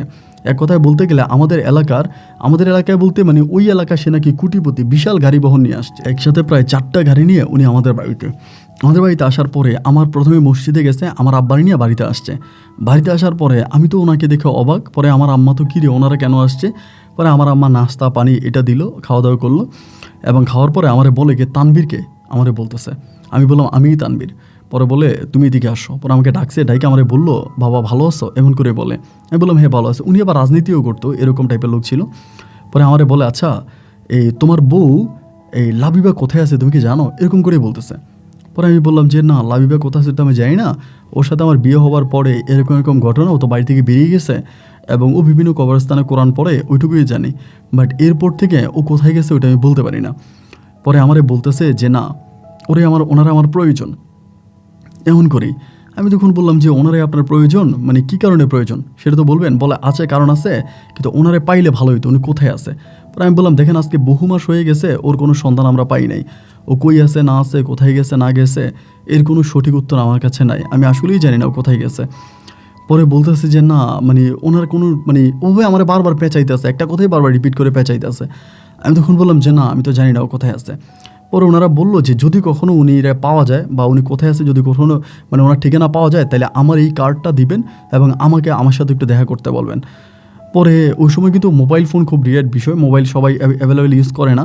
এরপর উনি ফোন ইউজ করতো না, নাম্বারটা আমাদেরকে লিখে দিয়ে গেল, যে নাম্বারটা লিখে দিয়ে গেলাম, যদি ও আসে তাহলে আমাদের এই নাম্বারে যোগাযোগ করতে বলবেন, আর ওর সন্ধানটা পেলে খুব খুশি হব। এই কথা বলে উনি তখন চলে গেছে, মানে উনি ওনার মতো করে চলে গেছে। এবং চলে যাওয়ার পরে এইভাবে তো উনি চলে গেল। চলে যাওয়ার প্রায় কিছুদিন পরে, কিছুদিন বলতে প্রায় মাস দুয়েক পরেই আমি এমন এক সংবাদ আমার আব্বার কাছে পাইলাম, যেটা পাওয়ার পরে আমার মাথায় আসমান ভেঙে পড়লো। আমার আব্বার কাছে আমি জানতে পারলাম ওই জামিল হোসেন যে জায়গা থেকে, মানে জামিল শেখ যে জায়গা থেকে আসছে, ওই জায়গায় আপনার মানে আমাদের হিসাবে ওইখানে আপনার প্রায় 20 কানির মতো, মানে 20 কানির মতো এক বিশাল জায়গা, মানে এক বিশাল জায়গা নাকি ওই জামিল শেখ আমার বউ লাবিবার নামে লিখে দিয়েছে। লাইব্রেরি খুঁজে পাইছে এবং খুঁজে পাওয়ার পরে লাইব্রেরি নামে জায়গা লিখে দিয়েছে এবং লাইব্রেরি তার বাবার বাড়িতে নিয়ে গেছে, মানে লাইব্রেরি পাওয়া গেছে। এরকম একটা খবর আমি আমার আব্বুর মুখে শুনলাম। আব্বুর মুখে শোনার পরে আমি তো অবাক হয়ে গেলাম যে কীভাবে কী হইলো। আমার আব্বুরে জিজ্ঞেস করতেছে। আমার আব্বা তখন বলে, ঘটনা হচ্ছে এইটা, এই যে জামিল শেখ ওনার বাবা ছিল একজন অত্যাচারী মানুষ। ওই এলাকাতে মানুষদের অনেক অত্যাচার করতো, অবিচার করতো এবং মানুষের অনেক ক্ষতি করতো, মানুষের বিনষ্ট করতো। মানুষের অভিশাপে ওর বাবা মারা যায়, জামিল শেখ মারা যায় অ্যাক্সিডেন্ট করে। এবং মারা যাওয়ার পরে বিভিন্ন দিন রাতের বেলায় মানুষ নাকি দেখতো যে ওই কবরে আগুন জ্বলে। অনেকেই দেখতো যে দূর থেকে দেখতো যে কবরের মধ্যে আগুন জ্বলতেছে, আবার কাছে আসলে দেখতো নাই, আর আগুন নাই, কিন্তু দূর থেকে দেখা যায় আগুন জ্বলে। এবং এই দৃশ্যটা নাকি সবসময়, বেশিরভাগ সময় দেখা যাইতো, মানে প্রায় প্রতিদিনে দেখা যাইতো। এবং এটা নিজে জামিল শেখ সে নিজেও দেখছে তার বাবার কবরে ভাবে আগুন জ্বলতে, যার জন্য এত টাকা পয়সা হয়ে যাওয়ার পরেও উনি দুইবার ইলেকশন করে, ওনার আব্বার কারণে উনি ফেল করে। সবাই বলে ওর বাপের কবরে আগুন জ্বলে, তার মানে ওর বাপ দোজকি, এই খারাপ মানুষ, এই কারণে ওর বাপের কবরে আগুন জ্বলতেছে, তো ওরে ভোট দেয় না, কেউ ভোট দিত না। আমি বললাম তারপর? তো বলে তোর বউ নাকি ওই কবরস্থানে গিয়ে কোন দিন কোরআন পড়ছিল, এবং কোরআন পড়ার পরে ওই এলাকার সব মানুষ দেখছে তোর বউ কোরআন পড়ে, এবং সেখান থেকে এরপর থেকে ওই বেটার কবরে আর নাকি আগুন জ্বলে না, জামিল শেখের বাবার কবরে আর আগুন জ্বলে না। আগে প্রতিনিয়ত ওই কবরস্থানে আগুন জ্বলতো, এটা দূর দূরান্ত থেকেও মানুষজন দেখতে পাইতো, এবং এটা পুরো মানে মানুষের মুখে মুখে জিনিসটা ছড়িয়ে গেছে। তো এখন আর ওই ওনার কবরে আগুন জ্বলে না, এরকম দৃশ্য কেউ দেখে নাই। এবং এইটাও উনি যখন এলাকাতে আসেন, উনি তো শহরে বন্দরে থাকে, এলাকাতে আসার পর ওনাকে লোকজনেরা বলে যে আপনার বাবার কবর এখন আর আগের মতো আগুন জ্বলতে দেখা যায় না।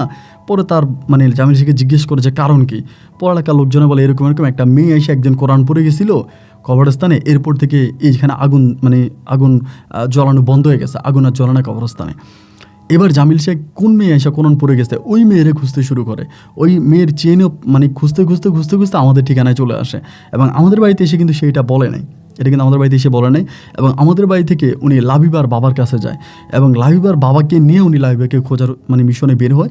এবং খুঁজতে একটা সময় তিনি লাবিবাকে পায়, এবং পাওয়ার পরে লাবিবার বাপের মোকাবেলায় লাবিবার নামে তার বাবার মানে জামিল শেখের বাবার যে সম্পত্তি ছিল, ওই সম্পূর্ণ সম্পত্তি উনি লেখা দেয় লাবিবার নামে। বিষয়টা তো আমি ক্লিয়ার করে বুঝাইতে পারি নাই। লাবিবার নামে সব সম্পত্তিগুলো লিখে দেয় জামিল শেখ, তার বাবার যত সম্পদ ছিল ওগুলো দিয়ে দেয়। যেহেতু তার কারণে লাবিবা ওখানে কোরআন পড়ার কারণে ওর বাবার কবরে আগুন জ্বলা বন্ধ হয়ে গেছে। এবং জামিল শেখ সে নিজেও মনে করে যে তার বাবা দোজকে ছিল, এবং এখন থেকে তার বাবা ভালো আছে, তার বাবা জান্নাতে আছে, এটা উনি মনে করে। এই জন্য লাবিবাকে সম্পদ লিখে দেয়, যে তার বাবার সম্পদ লাবিবাকে দিয়ে দেয়। তো লাবিবা তখন তার ফ্যামিলিতে চলে আসছে, ওর বাবার বাড়িতে চলে আসছে, ওর বাবার বাড়িতে থাকে। এবং ওর বাবা ওরা একরকম বাইদা রাখে, বাড়ি থেকে আর বেরোতে দেয় না, জোর করে ঘরের মধ্যে আটকায় রাখে। এবং লাবিবাও এখন বাড়িতে থাকতে শুরু করছে। তাই আমি বললাম যে তাহলে তো ভালোই। এবং এই ঘটনা আমার বাবা শুধু আমাকে বলে নাই, এই সেম ঘটনাটা আমার মায়ের কাছে এসেও বলছে, যে তুমি যে মেয়েটার বাড়ি থেকে বের করে দিলা সামান্য কিছু টাকার জন্য, মেয়ের বাবা যৌতুক দেয় না কেন, এটার জন্য মেয়েটারে বের করে দিলা, আজকে তো মেয়ের এই অবস্থা, মানে কয়েক কোটি টাকার সম্পদ, ওইখানে কয়েক কোটি টাকার সম্পদ, এরকম একটা অবস্থা, মানে শত কোটি টাকার সম্পদ ওইখানে ওর। পরে আমার এগুলো পাওয়ার পর তো মানে ওর তো আর মাথা ঠিক নেই, আমার আম্মার তো আর মাথা ঠিক নেই। আমার আম্মা এবার আমার এসে বুঝায়, ও তানভীর, আর লাবিবারে তো তুই ভালোবাসতি, লাবিবাও তো তোরে ভালোবাসতো, তোদের দুজনের মাঝে তো অনেক গভীর প্রেম ভালোবাসার সম্পর্ক ছিল, এবং লাবিবা তো তোরে ছাড়া কিছুই বুঝতো না। তুই দেখ না কোনোভাবে লাবিবারে বিয়ে করে পরিবারে আনা যায় কিনা, যদি লাবিবারে আবারও বিয়ে করে নিয়ে আসি, আমরা নাইলে এই সামিয়ারে বিয়ে করে দেবো। তখন কিন্তু আমার একটা মেয়ে হয়েছে, সামিয়ার ঘরে আমার একটা মেয়ে সন্তান হয়েছে। বলে যে সামিয়ার আমরা বিয়ে করে দিব, তুই যেমনি পারিস লাবিবারে এই পরিবারে নিয়ে আয়। এই কথাগুলো আমার মা আমাকে বলতেছে। আমি তখন বললাম, মা গো, তুমি কতটা লুবি একবার চিন্তা করো, তুমি নিজেই তো লাবিবারে এই পরিবার থেকে বের করে দিচ্ছ, তুমি নিজেই তো তারে বের করছো, কেউ তো তারে বের করে নাই। তারে প্রতিটা নিয়ত তুমি মারতা, দিন রাত মিলে তারে মারতা, তার সাথে খারাপ ব্যবহার করতা, খারাপভাবে তারে দেখতা, তার উপরে এমন অত্যাচার করছো যেগুলো আসলে বলার মতো না। এরপরে মেয়েটা নিরুপায় হয়ে এই পরিবার থেকে মেয়েটা চলে গেছে। মেয়েটা রাস্তায় রাস্তায় গিয়েছিল, এখন তুমি তারে বিয়ে করাই আনবা? এখন তোমার মান সম্মান যাবে না? আমার আম্মা আমারে বলে, আরে বলদ, তুই জীবনে তো কোনো কিছু বুঝোস না, এই মেয়ে যেই সম্পদ পাইছে এরপরে এই মেয়েরে তো আমরা মাথায় করে রাখবো, তুই মেরে নিয়ে আয়। আমি তখন আর যাই না।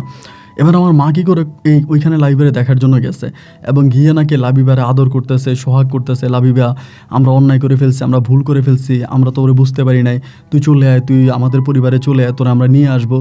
এই সেই মিলে লাবিবার সাথে আমার আম্মা লাবিবার জন্য খুব টান ভালোবাসা দেখায়। কিন্তু লাবিবার বাবা কোনোভাবে আমার আম্মাকে কোনো কিছুর আশ্রয় দেয় নেই বা আম্মুর সাথে কথা বলে নেই। কথা না বললে লাবিবার বাবা তখন আমার আব্বুর সাথে কথা বলে। আমার আব্বুকে তখন বিষয়গুলো জানায় যে আপনার ওয়াইফাই সে এমনি এমনি বলতেছে মেয়ে নিয়ে যাবে, কারণ আপনার ছেলে তো আবার বিয়ে করে ফেলছে, এটা কীভাবে সম্ভব, আর আপনার ওয়াইফের কাছে আমি আমার মেয়েকে আর দিব না, এভাবে বলে দিছে। তো এই কথা বলার পর আব্বু তখন আমারে বলতেছে যে মেয়েটাও ভালো, মেয়েটাও মনে হয় তোরে পছন্দ করে, দেখ যে আল্লাহ ভাগ্যে যেটা রাখছে সেটাই হবে, তুই মেয়েটার সাথে একটা দিন কথা বলে দেখ না, যে ও তোদের সাথে তো কোনো ডিভোর্স হয় নাই, কোনো তালাক হয় নাই, মেয়েও তোরা তালাক দেয় নাই, তুই মেয়েরে ছাড়স নাই, দুজনের মাঝে ছাড়াছাড়ি তো হয় নাই, তাই এই হিসাব করতে গেলে তো মেয়ে এখনও তোর বউই আছে। তো তোর বউ যদি থেকে থাকে তাহলে তার সাথে কথাবার্তা বলে যদি সব কিছু ঠিক করে নেওয়া যায় তাহলে কি ভালো নয়? আমার আব্বা আমারে বলে। আমি বললাম, আব্বা তুমি কি আমার মতো লোভে পড়ছো? তুমি কি আমার মতো লোভে পড়ছো? আমার আব্বা বলে, না লোভের বিষয় না, আমি বলতেছি এই কারণে মেয়ের বাবা কিন্তু মেয়েকে অন্য কোথাও বিয়ে দিতে চাচ্ছে, মানে লাবিবাকে অন্য কোনো জায়গায় বিয়ে দিতে চাচ্ছে, কিন্তু লাবিবা বিয়ে বসবে না। ওরে যতই বলতেছে অন্য কোথাও বিয়ে দিবে, অন্য কোথাও বিয়ে করাবে, বিয়ে বসার জন্য ও অন্য কোথাও বিয়ে বসবে না। তো যেহেতু মেয়েটা অন্য কোথাও বিয়ে বসবে না, তো সেহেতু মেয়েটা তোর কাছে চলে আসুক। আমার তো মনে হয় মেয়েটা তোরে পছন্দ করে এবং তোর জন্যই অন্য কোথাও বিয়ে বসতে রাজি হচ্ছে না। আমি আমার আব্বারে বললাম যে আপনি কীভাবে বুঝলেন যে মেয়ে আমার জন্য অন্য কোথাও বিয়ে বসতেছে না? হয়তো মেয়ের অন্য কোনো জায়গায় ভালো লাগতেছে না, এই জন্য যাচ্ছে না, যে এটা যে শুধুমাত্র আমার জন্য, এটা আপনি কেমনি বুঝলেন? আমার আব্বা বলে, বাবা রে, তুই যা না একদিন গিয়ে কথা বল, একদিন কথা বললেই তো সব কিছু মানে হয়ে যাবে না, যা না একদিন কথা বল। আব্বু যখন আমাকে এভাবে প্রেশার ক্রিয়েট করে, আমি তখন চিন্তা করলাম যে ঠিক আছে তাহলে একটা দিন যাই। আব্বু যেহেতু এরকম করেই বলতেছে তাহলে যাই। পরে একদিন সকালবেলা আমি ওদের বাড়িতে গেলাম। যাওয়ার পরে লাবিবার আব্বু আমার সাথে খুব সুন্দর ব্যবহার করলো, মানে এত ভালো ব্যবহার করলো বলার মতো না। পরে ঘরে গেলাম, যাওয়ার পরে ওর সাথে আমার দেখা হইলে আমি বললাম যে কেমন আছো? পরে আমার বলে, হ্যাঁ ভালো আছে। আমি বললাম, তোমার মাথা কি এখন ঠিক হয়েছে? আমাকে বললাম, আমার মাথা তো কোনো সময় পাগল ছিল না। আমি বললাম, তো এখন যে আর কোরআন শরীফ নিয়ে বাইরে দৌড়াও না? বলে, আমি কি করবো, আমার আব্বা আমাকে এমন এক দিব্যি দিছে, এমন এক কসম দিছে, আর আব্বা আমাকে তো বেরিয়ে হইতে দেয় না, আব্বা আমাকে চোখে চোখে রাখে। আসলে ওর বাবা ওর চোখে চোখে রাখে, ওরে মানে টোটালি বাসা থেকে বের হইতে দেয় না। তাই আমি বললাম, এখন কি তোমার আম্মাকে স্বপ্নে দেখো? বলে, এখন আর খুব বেশি একটা দেখি না, বাট আগে তোমাদের বাসা থাকতে প্রতিদিন দেখতাম। আমি তখন বলি, তোমার আম্মা তোমাকে স্বপ্ন দেখে আর ঘরের বাইরে করে কুটিপতি বানিয়ে দিল। পরে আমারে বলে, না আমার তো কুটিরপতি হতে চাইনি, আমি তো অন্য সম্পদের মালিক হতে চাই না, ওই লোকে তো আমাকে এগুলো জোর করে দিছে, আমি তো এগুলো নিতে চাই না। আমার আব্বা আর ওই লোক আমার উপরে জোর করে আমার উপরে এগুলো ছাপাই দিছে, আমি তো এগুলো নিতে চাই না, আমার এগুলোর প্রয়োজন নেই। পরে আমি হাসতে হাসতে বলি, তাই তোমার এগুলো আমার দিয়ে দাও? ও বলে, হ্যাঁ দিয়ে দিব, তোমার লাগবে আমি তোমাকে সব দিয়ে দিব, আমার এসব কোনো কিছুর প্রয়োজন নেই, আমার কিছু লাগবে না। পরে আমি বললাম, লাইভা আমার সাথে সংসার করবা আবারও? পরে আমাকে বলে, ভাই এটা বলতেছো কেন, তুমি না বিয়ে করছো, তোমার না বাচ্চা আছে, তোমার না সংসার আছে? আমি বললাম, হ্যাঁ সবই তো আছে, কেন একটা পুরুষের কি দুইটা বউ থাকতে পারে না? আর তুমি যদি আমার সাথে আসো, তুমি যদি আমার সংসারে আসো, তাহলে আমি আমার মানে সেকেন্ড যাকে বিয়ে করছে সামিয়া, আমি সামিয়াকে ছেড়ে দিব।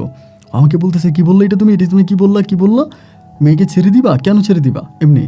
আমি তখন বললাম যে ছেড়ে দিব কারণ হচ্ছে তুমি যদি আমার সংসারে আসো, তা তুমি কি আর সতীনের সংসার করবা? ও আমাকে বলতেছে, আমি কি বলছি আমি তোমার সংসারে যাব? আমি বললাম, না তুমি তো বলো নাই যাবা, যদি আসো তাইলে আমার মন চাইতেছে, আমি তো তোমাকে ভালোবাসি। ও বলে, যদি ভালোই বাসবা তাহলে রাতের অন্ধকার আমাকে মাইরা ঘর থেকে বের করে দিলা সেটাও মানলাম, কিন্তু মাইরা তুমি কিভাবে ঘরের দরজাটা লাগাই দিলা? আমি একটা মেয়ে মানুষ, আমি কই যাইতাম? তোমার আব্বা আম্মার রুমে কি আমার যাওয়ার সম্ভব ছিল? এনারা কি আমাদের ঘরে জায়গা দিত? তুমি আমারে বলো, আমি কোথায় যাইতাম? আমার যাওয়ার জায়গাটা কোথায় ছিল? তুমি যে রাতের বেলায় আমাকে ঘর থেকে বের করে দিলা। আমি তখন বললাম, লাইবা আমি তোকে ঘর থেকে বের করে দিছি এটা ঠিক আছে, কিন্তু দেখো তুমি আমাকে মাফ করে দাও। ও আমাকে বলে, আমি না প্লিজ আমি না যেতে চাই না, কান্নাকাটি করে। আমি তোমার হাত ধরলাম, হাত ধরার পরে ও হাত ঝাড়ি মেরে ফেলে দেয়। আমি বললাম, লাইবা তুমি ঝাড়ি মারতেছো কেন? আমি তো আইনত এখনও তোমার স্বামী আছি, আমি তো এখনও তোমার স্বামী, আমাদের মাঝে তো কোনো তালাক ডিভোর্স হয় নাই, তাহলে তুমি আমাকে ছেড়ে দিচ্ছ কেন? ও আমাকে বলে, হয় নাই তো হয়ে যাবে, সমস্যা কি? তুমি যেহেতু অন্য কাউকে বিয়ে করছো। আর আমি বললাম, বিয়ের অনুমতি তো তুমি আমাকে দিয়ে গেছো, তুমি কাগজে লিখে গেছো না? আমাকে বলে, হ্যাঁ আমি তো বলে গেছি তোমার বিয়ে করার জন্য, তো তুমি যেহেতু বিয়ে করছো ভালো কথা করছো, তোমার বউ নিয়ে থাকো। আমি বললাম, না লাইবা, তুমি আমার সংসারে চলো, আমি তোকে নিয়ে যাবো। তো ওই দিন আমি তারে কোনোভাবে পটাইতে পারলাম না, মানাইতে পারলাম না, পরে চলে আসি। আমার আব্বা তখন আমার বলতেছে, জানা মেয়েটাও তো ভালো, অন্য কোথাও বিয়ে বসো না। এরকম করে 2 দিন 3 দিন যেতে যেতে একটা পর্যায়ে রাজি হয়েছে। কিন্তু রাজি হয়েছে পরে আমাকে একটা শর্ত দিল যে এই শর্ত তোমাকে মানতে হবে, যদি এই শর্তটা মানো আমি তোমার কাছে বিয়ে বসবো। আর শর্ত শুনলে ভাই আপনি অবাক হয়ে যাবেন। ওর শর্ত হচ্ছে এইটা যে আমি কোনোদিনও আমার সেকেন্ড যাকে বিয়ে করছে সামিয়াকে আমি কোনোদিনও ছাড়তে পারবো না। সামিয়াকে আমি কখনোই ছাড়বো না, মানে ছাড়তেও আমাকে দিবে না। ইভেন আমার যেই সন্তান আছে মেয়ে, আমার ওই মেয়ের সাথে আমার ওই মেয়ে থাকবে, সামিয়াও থাকবে, এরপরে ও থাকবে। এরকম করে আমার বলতেছে আমিও থাকবো, কিন্তু তুমি তোমার বউকে ছাড়তে পারবে না। আমি তখন বললাম যে আচ্ছা ঠিক আছে, আমি আমার বউকে ছাড়বো না। তাইলে তুমি যাবো? বলে হ্যাঁ আমি যাবো। এরপরে আমি তখন পরিবারে গেলাম। যাওয়ার পর দেখি যে সামিয়ার অবস্থা খুব খারাপ। কেন আবার বিয়ে করবে, কেন ওই বউকে আনবে, এটা সেটা। আমার আম্মা বলতেছে, দেখ ওই বউর সাথে তোর সারাসারি হয় নাই, বউ বাড়ির দিকে পালাই গেছে বা চলে গেছে, এরপরে আমরা তোরে বিয়ে করে আনছি, কিন্তু ওই বউর সাথে তোর কোনো ছাড়াছাড়ি হয় নাই। এখন বউ যদি আনতে চায় তাহলে ও না এসে কীভাবে পারবে? আর এই বউ যদি এখন ওর নামে মামলা দেয় যে ওর প্রথম বউরে জানানো ছাড়া দ্বিতীয় বিয়ে করছে, তাহলে তো তোর সংসার এমনিই ভেঙে যাবে। তো এর চেয়েও বরং ওই মেয়ে আসুক, আর ওই মেয়ে পাগল, ওই মাথা খারাপ, ও আসলে খুব বেশি একটা সমস্যা হবে না।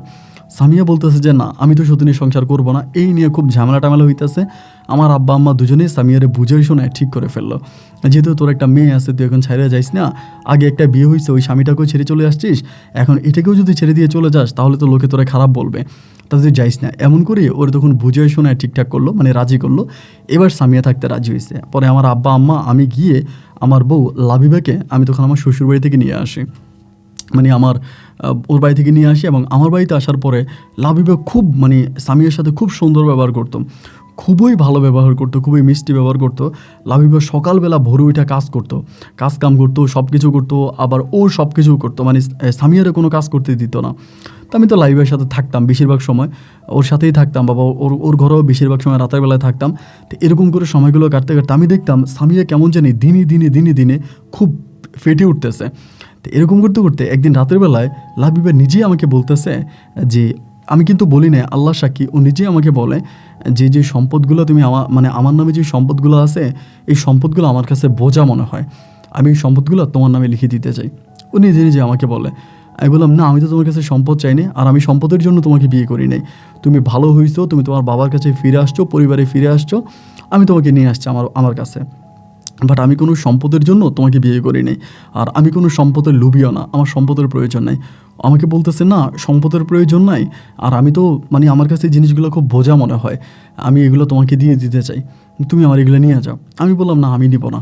পরেও আমাকে দেওয়ার জন্য পাগল হয়ে গেছে। আমি বললাম আমি নিব না। এই করতে করতে আমি মায়ের জানাই এই বিষয়টা, কারণ মারা জানালে তো মা বলবে তাড়াতাড়ি নিয়ে নে, নিবি না কেন। আমি বিষয়টা জানিলাম আমার আব্বারে বললাম যে আব্বা এই ঘটনা, এমনি ওইগুলো আমার নামে দিয়ে দিতে চায়। আমার আব্বা বলে, দিয়ে দিতে চাইলে নিয়ে নে। আমি বললাম, আব্বা নিয়ে নিলে যদি আমাকে লোভী মনে করে, এমন হতে পারে যে আমাকে টেস্ট করতেছে যে আমি এখন ওরে কী বলি, আমি এগুলো নেই কিনা। আমার আব্বা বলে, আরে না, এই মেয়ে তো চালাক না, তোরে টেস্ট করবে, তা একটা কাজ কর, তুই নিয়ে নে, কারণ এই মেয়ের মাথাটা ঠিক নেই, কখনো আবার অন্য কারণ আমি দিয়ে দেয়, যেহেতু বলতেছে এটা তার কাছে বোঝা মনে হয়, ও তো এমনিতে একটু মানসিক পাগল, যদি মনে ওর কাছে বোঝা মনে দেখা যায় তার বাপের নামে দিয়ে দিবে বা অন্য কারণ নামে দিয়ে দিবে, বা তোর বউর সাথে তার সম্পর্ক ভালো হয়তো তোর বউর নামে লিখে দিতে পারে। আমি চিন্তা করলাম, ছেড়ে আব্বুর কথা তো ঠিকই আছে, ওর তো মতিগতি ঠিক নেই, যে কারণে আমি দিয়ে দিতে পারে। পরে আমি আমার আব্বুরে বললাম, তাহলে কি আমি আব্বু এটা করব? আমার আব্বা বলে, হ্যাঁ বাবা এটা কর, ওর কাছ থেকে নিয়ে নে। আমি বললাম যে আচ্ছা আব্বা ঠিক আছে। পরে আমি তখন এই সামিয়ারে আপনার লাবিবারে বললাম যে ঠিক আছে, তুমি যদি দিতে চাও তাহলে আমার কোনো আপত্তি নেই। পরে লাবিবা আমাকে নিয়ে ওই যে সম্পত্তি ছিল প্রায় 2 কোটি টাকার সম্পদ ওই সময়ের, এই সম্পদগুলো সব আমার নামে লিখে দিল, একদম দলিল করে দিয়ে দিছে। তো সম্পদ ওইখানে পড়েছে, এগুলো ধানি জমি, আপনার ফসলি জমি, মানুষ ফসল করতেছে, মানুষ ফসল নিতেছে, ওগুলো কিন্তু আমরা যাই না। আর ওই জমিগুলো আপনার 2-3 দাগের জমি, এগুলো মানুষের দেখাশোনা করে, চাষাবাদ করে, মানুষে বুক দখল করে, আমরা ওইগুলোর মধ্যে যাইও না, কিন্তু দলিল ওর নামে। পরে ওর থেকে দলিলটাও আমার নামে দিয়ে দিল।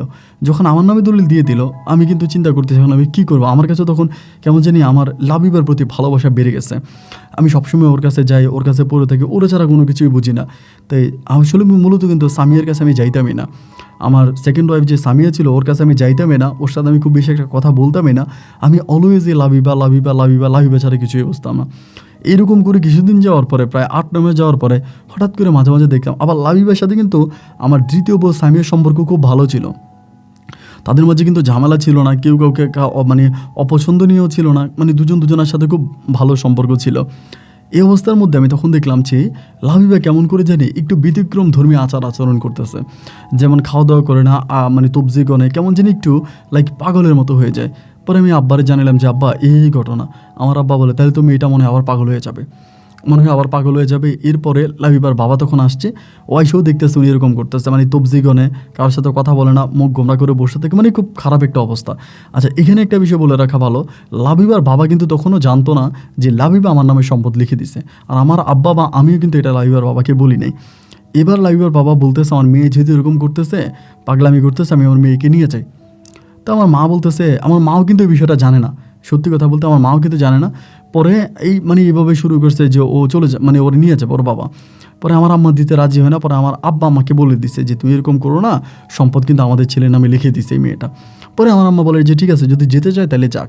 এরপরে এই আপনার এই লাবিবা তখন চলে যায়, লাবিবা তখন চলে যায়, এবং লাবিবা চলে যাওয়ার পরেই এই ধরনের লাবিবার পাগলামি ওখানে বাড়তে থাকে।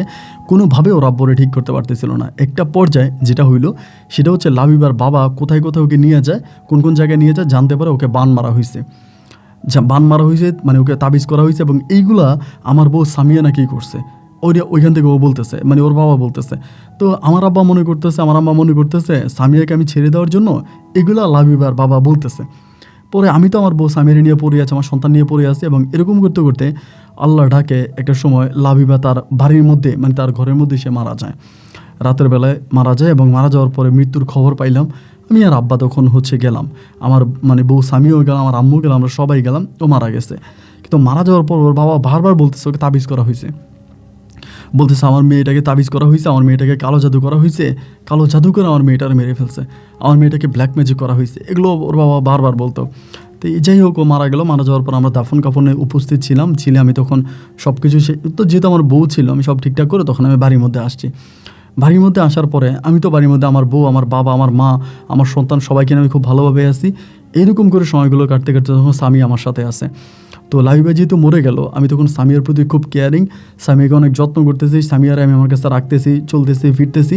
এমন করতে করতে আস্তে আস্তে করে ওই যে জায়গাগুলো আমার ছিল ওইগুলোতে আমি যাওয়া আসা শুরু করলাম, জায়গাগুলোর মধ্যে যাওয়া আসা শুরু করলাম। যারা জমি করতো এদেরকে আস্তে আস্তে করে সরাই দিলাম, নিজের জায়গায় নিজে দখলে নেওয়ার চেষ্টা করলাম, এবং দখল আমি মোটামুটি সব কিছু ঠিকঠাক করলাম, দখল নেওয়া। এরপর ওই জায়গার ভিতরে আমি একটা কারখানা করব, একটা ফ্যাক্টরি করব, ওরকম একটা চিন্তা ভাবনা।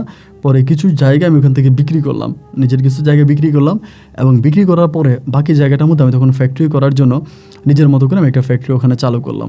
মানে আপনার ঠিকঠাক মতো চারদিকে এটিয়া করে একটা ফ্যাক্টরি দিলাম, জুতার ফ্যাক্টরি দিলাম। মানে বিভিন্ন ধরনের সফট তৈরি করতাম। ওইখানে অনেক টাকা খরচ হয়েছে আমার, কিন্তু অনেক টাকা, প্রায় 40-50 লাখ টাকার মতো খরচ করে আমি ওখানে একটা জুতার ফ্যাক্টরি করি, এবং ওইখানে আমি জুতা তৈরি করতাম, এবং ওইটার নামও আমি আমার ইয়ের নামেই দিই, লাইবার নামেই দিই। তো তখন আমার এই জুতার ফ্যাক্টরিটা আমি অন করি। তো জুতার ফ্যাক্টরিটা না দিয়ে আমি অন্য কিছুও দিতে পারতাম ওই জায়গাটার মধ্যে, কিন্তু ওইখানকার কিছু লোক ছিল বা যারা আমাকে বললো যে ওখানে মানে জুতার ইয়েটা অনেক ভালো, এবং এটা থেকে যে পরিমাণের আর্নিং হবে এটা অন্য কোনো ব্যবসা তো হবে না, এই জন্য জুতার ফ্যাক্টরিটাই করি। তো যাই হোক, এরকম শুয়ের ফ্যাক্টরিটা করি। লাইবা কোম্পানিটা এখনও আছে, কিন্তু আমি আর নাই। যাই হোক, এরপর আমার এই ইয়েটা চলতেছে। তো আমি তখন জুতা বিভিন্ন জায়গায় সেলিং করতেছি, চলতেছে। এই অবস্থার মধ্যে তখন সময়গুলো কাটতে আমি ওখানে ব্যবসা বাণিজ্য করে আবার বাড়িতে আসতে পারি না, আব্বা আম্মাকে সময় দিতে পারি না, বউর কাছে আসতে পারি না। আর মেয়েটাও আমার বড় হয়েছে, আবার এরই মাঝে আমার বউ পুনরায় আবারও প্রেগনেন্ট হয়, মানে লাবিবা মারা যাওয়ার পরে সামিয়া। এরপর আমি আবার সামিয়া যেহেতু প্রেগনেন্ট, সামিয়ার নিয়ে আমি আবারও চলে গেলাম আমার কারখানার ওইখানে। তো আমি চিন্তা করলাম যে এখানেই থাকি বউ নিয়া, কারণ নাইলে ও বাড়িতে থাকলে আমাদের যাওয়া আসা আমাদের একটা ঝামেলা হয়ে যায়। আমি তখন সামিয়ার নিয়ে এখানে চলে আসছি। পরে সামিও আমার সাথে থাকতেছে। পরে আমার ঘরে আরেকটা আমার পুত্রী সন্তান হয়েছে, মানে আমার একটা ছেলে হয়েছে। এবং ছেলে হয়ে যাওয়ার পর আমি আমার বউ নিয়ে খুব ভালোভাবেই আছি, বউ নিয়ে ভালোভাবেই থাকতেছি।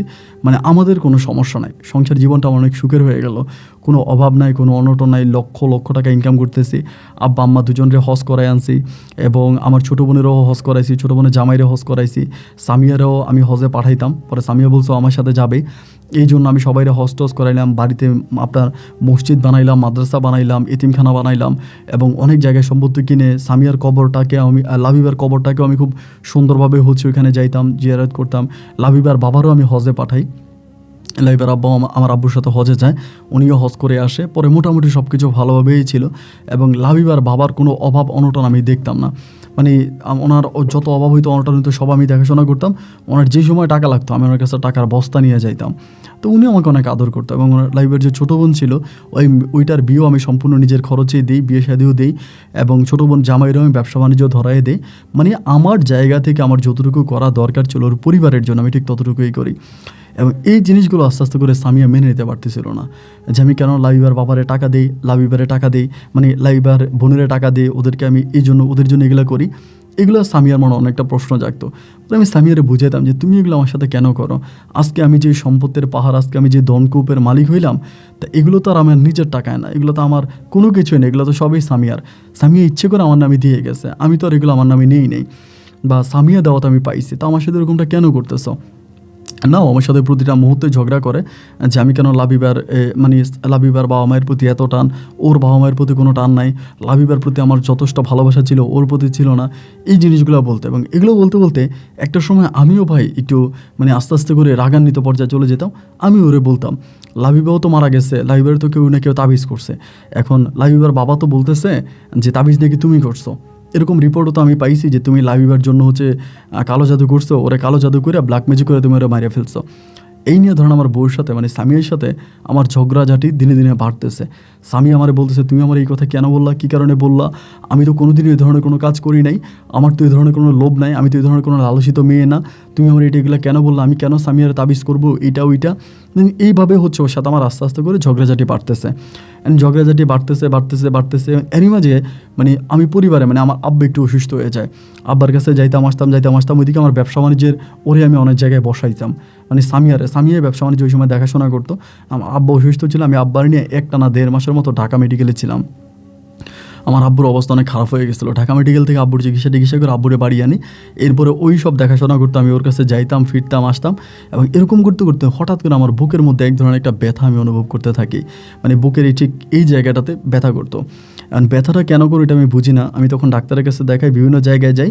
পরে ডাক্তার আমারে বলে যে আমার হার্টের সমস্যা, আমার হার্ট অপারেশন করতে হবে। ওই বয়সে, এত কম বয়স ছিল আমার, তারপর হার্টের সমস্যা, হার্ট অপারেশন করতে হবে। তো আমার হার্ট অপারেশন করতে হবে কেন, ওটা তো আমি বুঝতাম না কেন হার্ট অপারেশন করতে হবে। পরে আমি হার্ট অপারেশনের জন্য ব্যবস্থা নেই, ট্রিটমেন্ট নিই এবং আমি হার্ট অপারেশন করাই সিঙ্গাপুরে। আমি সিঙ্গাপুরে হার্ট অপারেশন করাই এবং সেখান থেকে আমি ট্রিটমেন্ট করে আমি তখন আবার সিলেটে আসি, আমার এলাকাতে আসি। তো তখন থেকে আমি আর ব্যবসা বাণিজ্য খুব বেশি একটা দেখাশোনা করতাম না। তখনই সব কিছু সামিয়াই দেখাশোনা করতো, সামিয়ার উপরেই সব দায়িত্ব ছিল। ও দেখতো, ও কারখানা পুরো সামলাইতো, ও খুব ট্যালেন্ট একটা মেয়ে ছিল, অনেক ট্যালেন্ট ছিল। ওই কারখানা সব সামলাইতো, ওই দেখাশোনা করতাম। আমি ঘরের মধ্যে থাকতাম, খাইতাম, ঘুমাইতাম, আল্লাহ বিল্লাহ করতাম, কোরআন তালাওয়াত করতাম, দিনের পথে চলাফেরা করতাম। এমন করতে করতে আমার আব্বা মারা যায়। আমার আব্বু মারা যায় এবং আব্বু মারা যাওয়ার পরে আমি তখন আরও বেশি ভেঙে পড়ি। আব্বু মারা যাওয়ার পর আমি আর টোটালি কারখানার দিকে যাই না। এই সব কিছুই সামিয়া দেখাশোনা করতো, ওর আন্ডারেই সব কিছু ছিল। ওই দেখতো, ওই খাইতো, ওই সব কিছু করতো। এরকম করে বেশ কয়েকটা দিন কেটে গেল। কেটে যাওয়ার পর আস্তে আস্তে করে দিনে দিনে আমি জানি কেমন দুর্বল হয়ে যাচ্ছি। খুব দুর্বল হয়ে যাচ্ছে। এবং এমন করতে করতে হঠাৎ করে আমার মাথায় একটা সমস্যা দেখা দিল। মাথায় সমস্যাটা দেখা দেওয়ার পরেও আমার বিভিন্ন ডাক্তারের কাছে নিয়ে গেল, এই জায়গায় ওই জায়গায় নিয়ে গেল, বিভিন্ন স্থানেও আমাকে নিয়ে গেল। আমার আর কোনোভাবেই কোনো কিছু হচ্ছে না, আমি আর ঠিক হইতে পারতেছি না। কেমন জানি দিনে দিনে আরও খারাপের দিকে যাচ্ছি, দিনে দিনে আরও খারাপের দিকে যাচ্ছি। এই হতে হতে আমার কাছে মনে হচ্ছে, আমার কাছে যেটা মনে হচ্ছে যে খুব বেশি, আমার মনে খুব বড় ধরনের কোনো সমস্যা দেখা দিয়েছে। এই করে প্রায় মাস 1-1.5 বছরের মধ্যে আমি জানি কী হয়ে গেছে, আমি জানি না। 1-1.5 বছর পরে যে কোনো পারপাসে আমাদের ওই ব্যাংকিং লেনদেনের ক্ষেত্রে আমি হঠাৎ করে আস্তে আস্তে দেখতাম যে এই সময় কিন্তু আবার ওই সামিয়ার ভাই, সামিয়ার চাচতো ভাই, জ্যাঠতো ভাই, সামিয়ার ফুফাতো ভাই, এরপরে সামিয়ার বাবা, এর বিভিন্ন সামিয়া তার পুরো পরিবার কিন্তু আমার কারখানায় ঢুকে ফেলছে। ওর আত্মীয় স্বজন যা আছে সবাই এই কারখানার মধ্যে ঢুকে গেছে। আর ওই সময় তখন পরিবারে আমার মাও অনেকটা অসুস্থ, আমি আম্মাকে নিয়ে পড়ে থাকি। এই করতে করতে আমার এরকম করতে করতে মানসিকভাবে পাগল হয়ে যায় এবং সুস্থ হওয়ার পর আমি দেখতে পাই যে একদম ক্লিয়ার করে বলে আমি বুঝতে পারি যে আমার যে সম্পদ ছিল, আমার যে কারখানা ছিল, আমার যা কিছু ছিল সব কিছু সামিয়ার নামে। সব কিছুই সামিয়ার নামে, আমার নামে কোনো কিছুই নেই। মানে আমি এরই মাঝে আমি 5-6টা মাসের মতো খুব মানসিকভাবে পাগলের মতোই ছিলাম। মানে ঘর থেকে বেরোতে পারতাম না, যে আমার কী হয়েছে না হয়েছে আমার কোনো কিছুই মনে নেই। মানে টোটাল 5-6 মাসের কোনো মেমোরিজ আমার মনে নেই, কোনো স্মৃতি আমার মনে নেই। এখন লোকে বলে, কেউ বলে আমাকে নাকি ইঞ্জেকশন দিয়ে দেওয়া হয়েছে, মানে অসুস্থতায় আমাকে ইঞ্জেকশন দেওয়া হয়েছে, ওই দেওয়া হয়েছে, কী দেওয়া হয়েছে আমি জানি না। পরে সম্পত্তি সবও নিয়ে গেছে। এইগুলো নিয়ে যাওয়ার পরে তখন আমি এগুলো মানতে পারতেছিলাম না, নামাই না।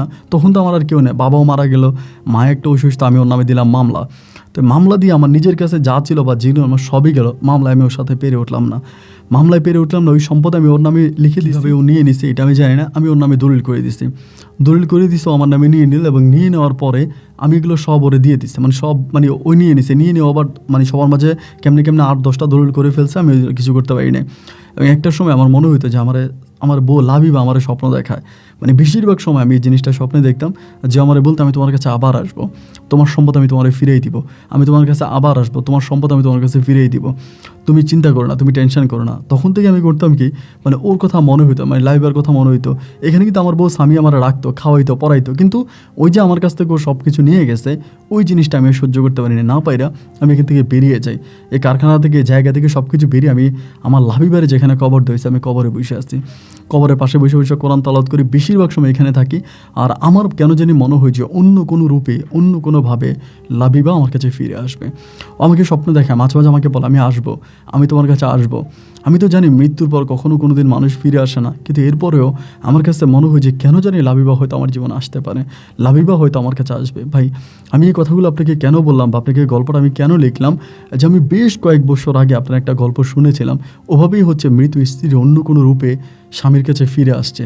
তো আমার ওই গল্পটা শুনে খুব ভালো লাগলো, এবং আমার দৃঢ় বিশ্বাস যে হয়তো ওই গল্পটার মতো না হলেও কোনো না কোনোভাবে লাবিবা আমার জীবনে ফিরে আসবে।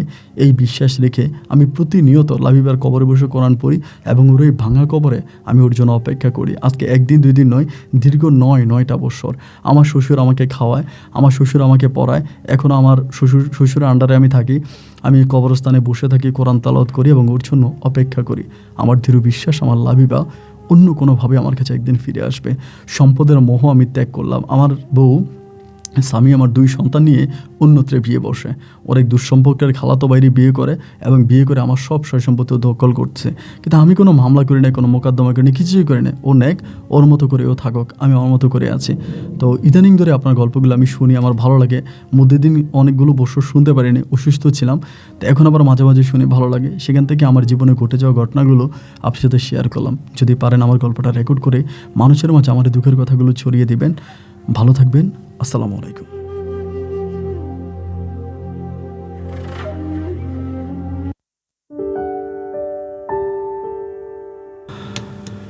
বন্ধুগণ, সবাইকে অনেক বেশি ধন্যবাদ এই পর্যন্ত আমার সাথে থেকে আমার এই গল্পটা শুরু থেকে শেষ পর্যন্ত শোনার জন্য। বন্ধুগণ, এখানে একটা বিষয় আছে, লাবিবা শুজ বলে কিন্তু বাংলাদেশে খুব দামি একটা ব্র্যান্ড আছে। আবার এটা আমি একটু বিষয়টা ক্লিয়ার করে দিই।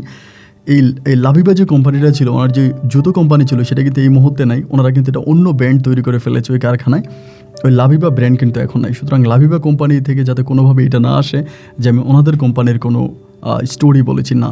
মূলত লাবিবা শুজ নামের যে শুজ বাংলাদেশে আছে, গল্পটা ওই রিলেটেড না। ওনাদের কারখানা পরে পরিবর্তন করা হয়, বর্তমানে ওনাদের শুজই নাই, শুই নাই, জুতোই নেই, ওরা অন্য কিছু করছে ওইখানে। এবং এটা বিশাল একটা কারখানা, এখন তারা ইন্টারন্যাশনালি ওটাতে কাজ করে। তো যাই হোক, আমার গল্প বলার উদ্দেশ্য একটাই, যে গল্প বলে মানুষকে সচেতন করা, এবং ওনার জীবনে যেটা ঘটেছে সেটা যাতে আপনার জীবনে না ঘটে, আপনি যাতে ওনার জীবন থেকে কোনো কিছু শিক্ষা নিয়ে নিজে সচেতন হতে পারেন, এই জন্য আমার গল্প রেকর্ড করা। এবং এই গল্পটা শুনে যদি আপনার মনে বিন্দু মাত্র পরিমাণের কোনো রকম পরিবর্তন আসে, এবং আপনি যদি এমন কোনো বিপদ থেকে রক্ষা পান ওনার জীবন কাহিনী শুনে, তবে আমার গল্প বলা সার্থক। বন্ধুরা, এই গল্প আপনার কাছে কেমন লেগেছে সেটা অবশ্যই কমেন্ট বক্সে লিখবেন, এবং আজকের গল্প নিয়ে আপনার ব্যক্তিগত মতামত কমেন্ট বক্সে লিখতে ভুলবেন না। আজ এখানেই বিদায়। ইনশাআল্লাহ আপনার সাথে আমার দেখা হবে অন্যদিন অন্য কারো বাস্তব জীবনের গল্প নিয়ে। আল্লাহ হাফেজ, আসসালামু আলাইকুম।